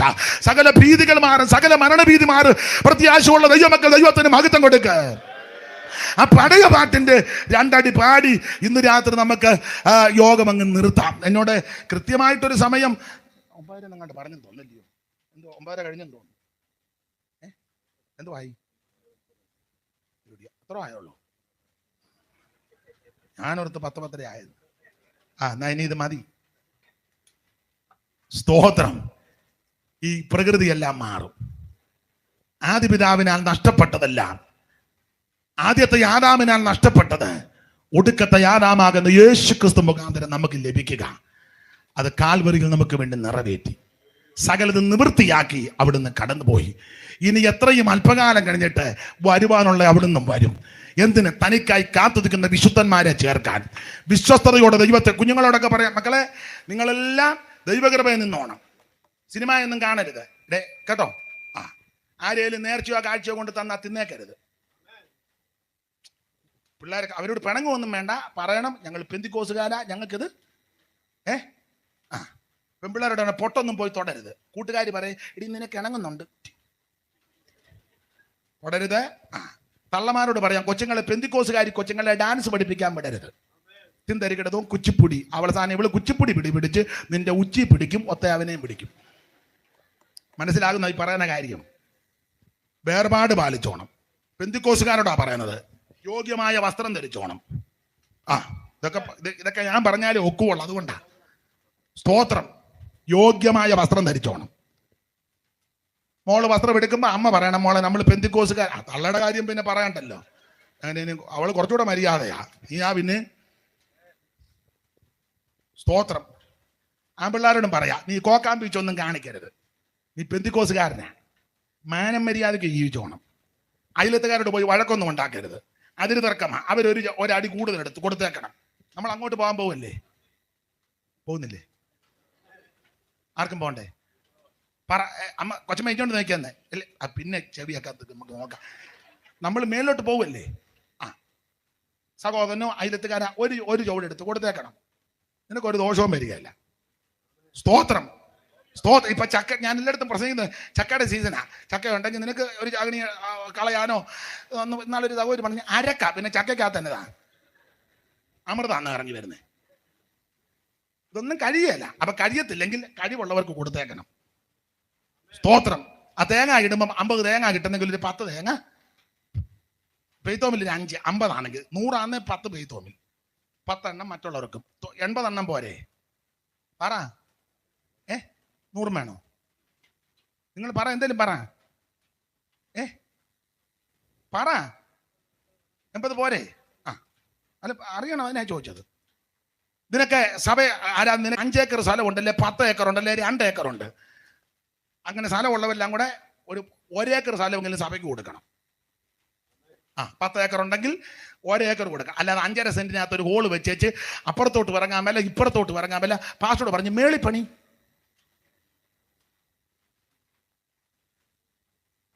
5.5 സെന്റ് സഭയ്ക്ക് കൊടുത്തേച്ച് പിന്നെ ഇവൻ ആ സഭ നിയന്ത്രിക്കുന്നത് എന്നതാടാ?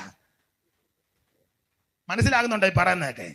നിനക്ക് 2-3 ഏക്കർ ഉണ്ടെങ്കിൽ സഭയ്ക്ക് കൊടുക്കേ. ഇതൊന്നും കൊണ്ട് നീ ഒന്നും പോകുകയല്ല. കൂട്ടി കിട്ടായി കൊച്ചുങ്ങൾ നിനക്ക് ഗുണവും വരുത്തുകയല്ല. ലക്ഷണം കണ്ടിട്ട് അങ്ങനെ തോന്നുന്നത്. നിനക്ക് വല്ല ഗുണവും വരണമെങ്കിൽ ദൈവം തമ്പുരാൻ അയക്കണം.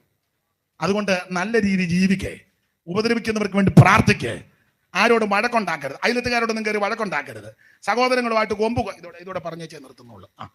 സഹോദരങ്ങളോടൊന്നും കയറി വഴക്കുണ്ടാക്കരുത്. സ്തോത്രം. കഴിയുമെങ്കിൽ സകല മനുഷ്യനോടും സമാധാനം ആചരിച്ച് ശുദ്ധീകരണം പ്രാപിച്ചോണം. വിശ്വസ്തരും വിശുദ്ധരുമായിട്ട് ജീവിക്കണം. നമ്മളെ കാണുന്നവർ പറയണം അവർ ദൈവ പൈതലാന്ന് പറയണം. സാക്ഷ്യത്തോടെ ജീവിച്ചു. നിനക്ക് നിന്റെ സന്തതിക്ക് ഒരു ദോഷവും വരികയല്ല. നഷ്ടപ്പെട്ടു പോയതല്ല നമുക്ക് തിരികെ കിട്ടും. ആമേൻ. യേശു ക്രിസ്തു മുഖാന്തരം നമുക്ക് ജയം തരുന്ന കർത്താവിന് കരമുയർത്തി ഹല്ലേലൂയ പാട്. ആ പഴയ പാട്ടിന്റെ 2 ചരണങ്ങൾ നമുക്ക് കൈയടിച്ച് പാടാം.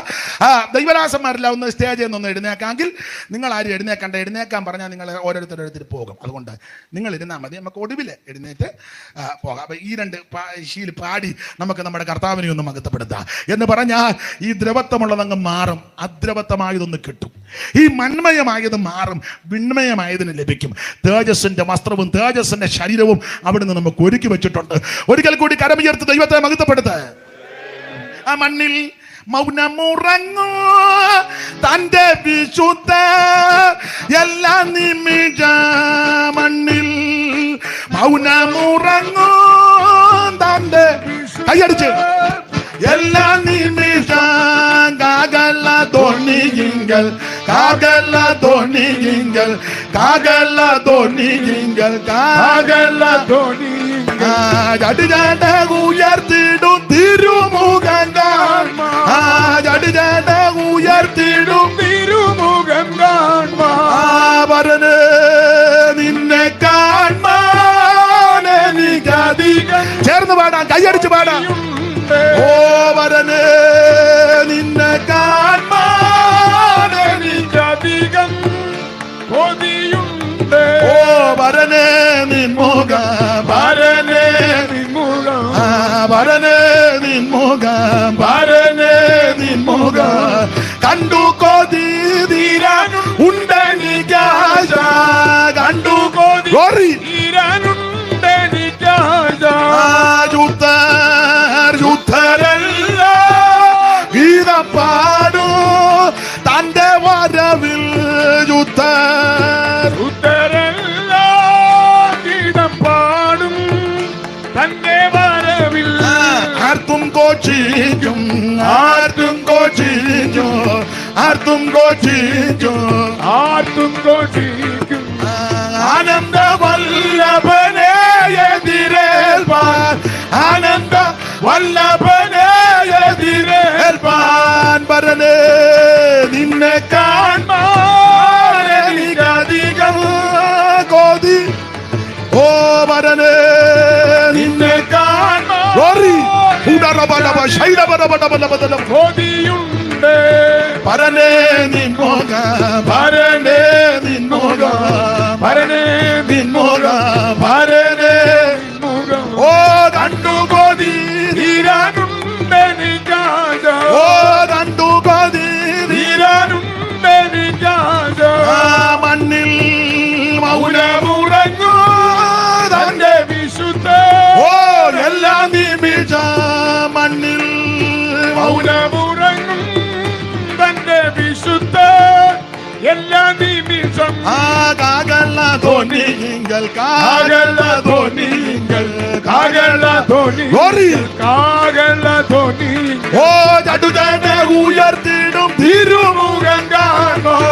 ചടുതട ഓ തിരുമുഖം കാണോ. ഓ വരനെ നിന്നെ കാണാൻ എനിക്കധികം കൊതിയുണ്ട്. വരനെ നിന്നെ എനിക്കധികം കൊതിയുണ്ട്. വരനെ നിൻമുഖം വരനെ നിൻമുഖം വരനെ നിൻമുഖം